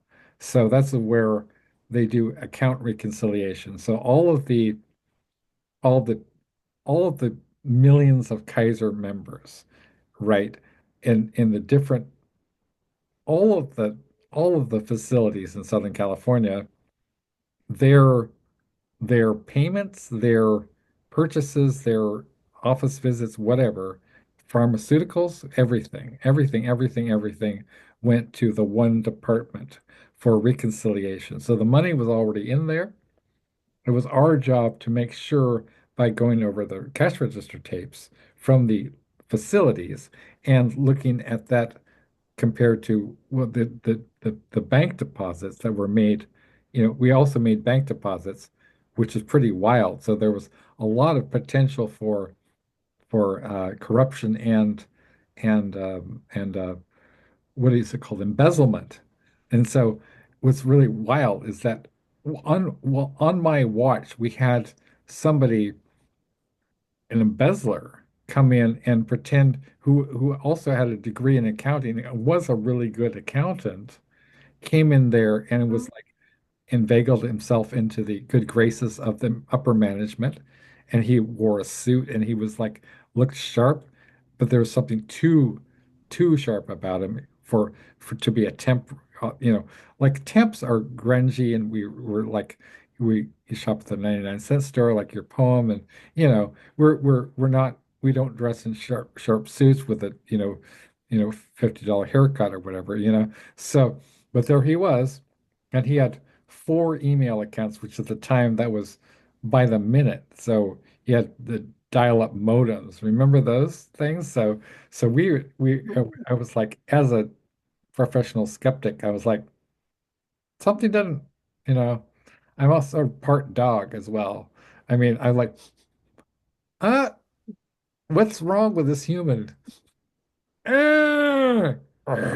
You know, and he was not nice. He was not a nice person. So I knew he was a phony. And then I said, look, I have a degree in comparative literature. I'm competent in French. I could talk all day. It's sort of like your poem, where do you believe in giving head or you're not that kind of girl? And she said she didn't know what kind of girl she was. She knew one thing that she wasn't going to, you know, I forget the exact line, but and she wanted to talk about, cinematography and the use of magic, light technique and blah blah blah, and whatever else, that poem. And it sort of felt like that. So yeah, we could talk about we could talk about the neoclassical French literature of Racine and Molière and math. Math. You want me to do like that so so I was hopeless at count reconciliation, and so they put me in the mail room, and I couldn't figure out, like the next guy they actually hired from within. They hired somebody who actually took over my job, and they actually paid him, and they hired him for real. I was a temp for 5 years. They never hired me for shit, which thank God, right? Because I'd still be working at Kaiser, and I would never have met you, and I would never have gone on to teach at Cal State Dominguez Hills, et cetera, et cetera. Never got a master's degree in English. But at the time, I was sort of distraught that I couldn't get a job there. And so there's like, this guy, we're not putting this guy anywhere near the calculators. Well, eventually they, gave in and let me go to work as a accounting clerk. Boy, I was the world's most creative accounting clerk ever. Man, if the accounts didn't reconcile, I would find a way to, I would just keep adding adding numbers, until because I was awful. I would add like I didn't I would there our cash register table would be like all these $1, $1, $1, $1. And it was like my eyes would swim. I lost track of the amount of money. So I would just keep adding enough. I knew how to add numbers until it added up to the you're not supposed to do this. You're not supposed to do this, but nobody knew what I was doing, and nobody cared because they're completely corrupt and incompetent at the highest level of Kaiser. Nobody should go to Kaiser, and they'll kill you, they'll murder you. But anyway, I know some people anyway. But so I was really, really, really, really trying very, very hard to be a writer. I wanted to be a writer. I wanted to publish my poetry and my short stories. And so I would be calling up people. I'd be talking to people like the guy Barry Hoffman from Gauntlet magazine. He publishes Clive Barker and people like John Skip and Poppy Z. Bright and J.K. Potter, the artist and photographer. And and I didn't really understand because I felt so bad about myself because of the most obvious things when you're in LA and you don't drive, people really, really look down on you and you get a lot of shit. But at the same time, I didn't realize how significant what I was doing was what I was doing. I get exclusive interviews with some of the top horror writers. I got an exclusive interview with Craig Spector, who introduced me to Krista Faust, who I interviewed, and that got an excerpt from that got onto, the radar of Poppy Z. Bright. That's how I met Caitlin R. Kiernan. That's how I met, and ultimately, and then Billy Martin is also a friend of Ron Whitehead. And so, the and he did Insomnia for Thakhan in New Orleans with Poppy. And so all this incredible connections I would never have made if I'd become a professional accounting clerk and been hired by Kaiser. And I'd have to thank the higher power. But I was terrible, and I told them that. I said, "Look, you're not going to.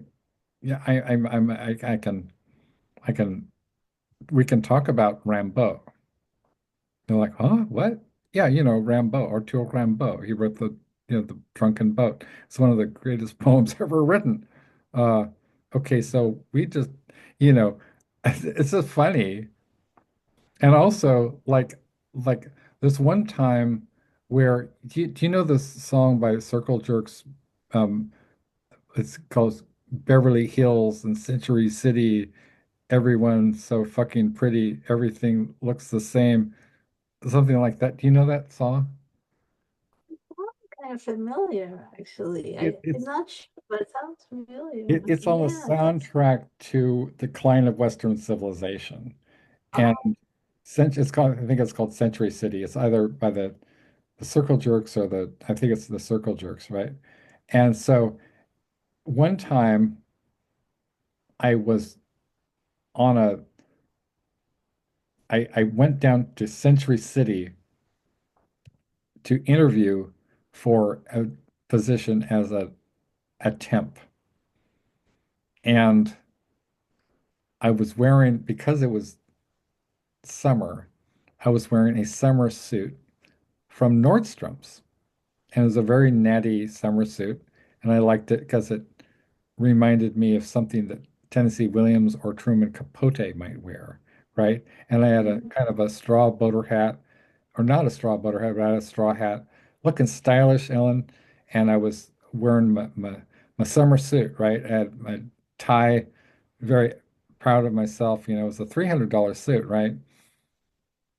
I was looking sharp. I go in there and they say, literally, this happened. They said, "Do you do you have a suit?" I said,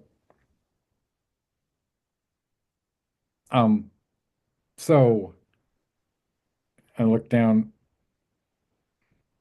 Am I being pranked? It was some kind of, punk rock, art prank. No, they were serious. And I said, "Yeah, so this is called."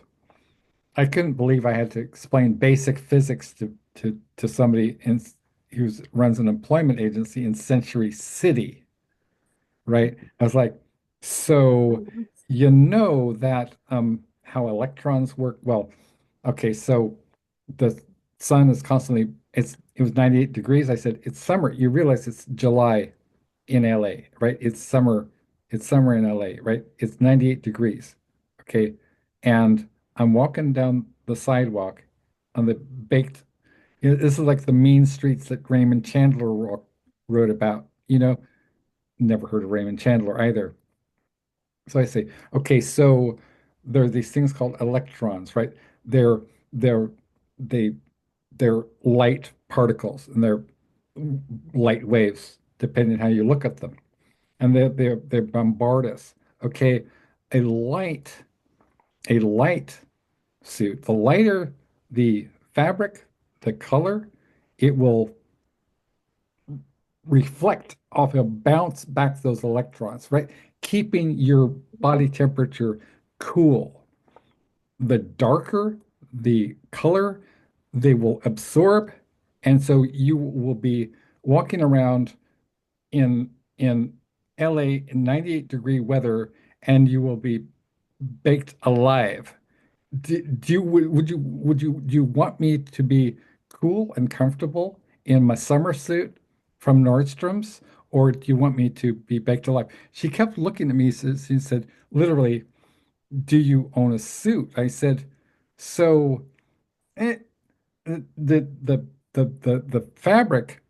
And it's like, and then she had me take a math test, and I failed the math test. And she said, "You, sir, are a college graduate. You graduated from UC Davis." I said, "Yes, I did. Yes, I did." And my mentor was Dr. Ruby Cohn, who was a close personal friend of Samuel Beckett. And again, what? So then And then she was very dismissive of me. Also, the fact that I had a ponytail seemed to cause her additional emotional distress. She was like, "Are you some sort of a musician?" I said, "Yeah, well, I try to keep my hand in, you know." She said, are you a writer?" I said, "Yeah, you know, are you trying to write the great American novel?" I said, "Of course I am." She said, "Well, you're certainly, you know, maybe better trying to do that because you're never going to get a job here." And so I was like, this is one of the the occasions where I have to thank the higher power that I didn't get a job you know, working at a temp agency in Century City because I wouldn't be having this conversation with you in 2025. So, which is completely off the subject of what we were talking about. So I think I'll let you go and I'll post that thing and then we'll see what happens. I think that's great. Always, it's good to put all those ideas and see like what it seems to organically come together to, Yeah. there's a lot of ideas out there and for people. I think that's good to offer. But yeah, I can see how more like how certain things are just people are just, jumping into wanting to be part of an anthology. And I'm finding how much more almost specialized this is comparatively and complicated more. Because I mean, there might be some people, maybe they just have to be reminded, but it's more, yeah, we'll see, we can see. And I hope they people do, Yeah. but see. You know what's amazing about you and is so different is that you're almost like a Planck's constant of creativity. In other words, as long as I've known you, and I've known you for a very long time, I've always seen you enthusiastic, and you're constantly, if you're not asleep, you're on. You're on, so you're thinking. And you know how unusual that is? It's extremely different. Wow. And I knew you were going to say, "Wow," right?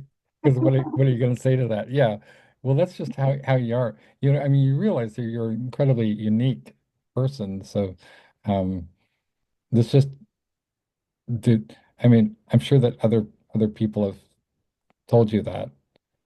It's just, it's weird how we are because we're not usual, but we don't think of ourselves as unique or special in any way. We're just sort of, this is how we relate.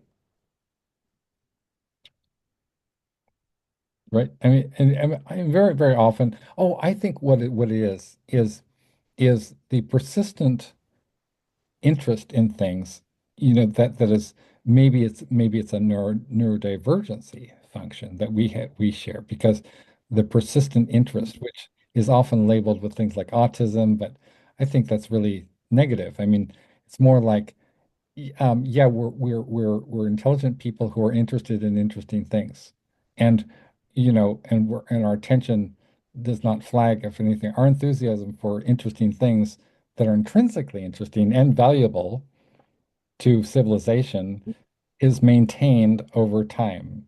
So I don't think that's should be, you know, constructed as a negative thing. I think that's more like and I see, I think that's part of the reason why a number of great people in history have been labeled like Henry David Thoreau, right? They say, oh, he was autistic. Why? Anyway, why? What is it about like it seems like in many respects it might be, you know, neurotypicals being a little bit jealous, to be honest, because their attention will flag or they don't really understand stuff.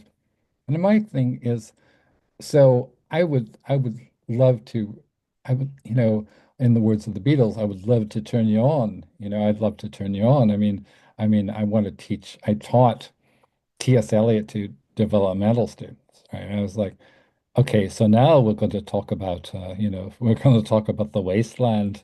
And it's marvelous. It's groovy. It's a fab, situation. And so I like, anyway, I just sort of find you exceptionally interesting because you don't like so many people are distracted a lot of time or they'll be into something so and then they'll not be into it and so I'll try to get them to contribute and all of a sudden or they turn weird on me. You've never turned weird on me, or at least that I'm aware of. I mean, consciously, right? And so the number of people who have kind of, including such behavior as pulling out of my anthologies after they were published in them, or demanding that I put their names on the cover, and then in my personal expense, knowing that I did it at my personal expense, and then withdrawing their work and expecting me to be happy about it and saying that it's not personal. And that can be challenging to realize, to be compassionate towards people, to realize that probably their problems are, that they just have some mental health issues. Anyway, so I will let you go. I keep saying that, but so I will definitely put this up there and then see what happens. And so I love you, my dear, and a nice big squeezins, and I will show this for the peoples.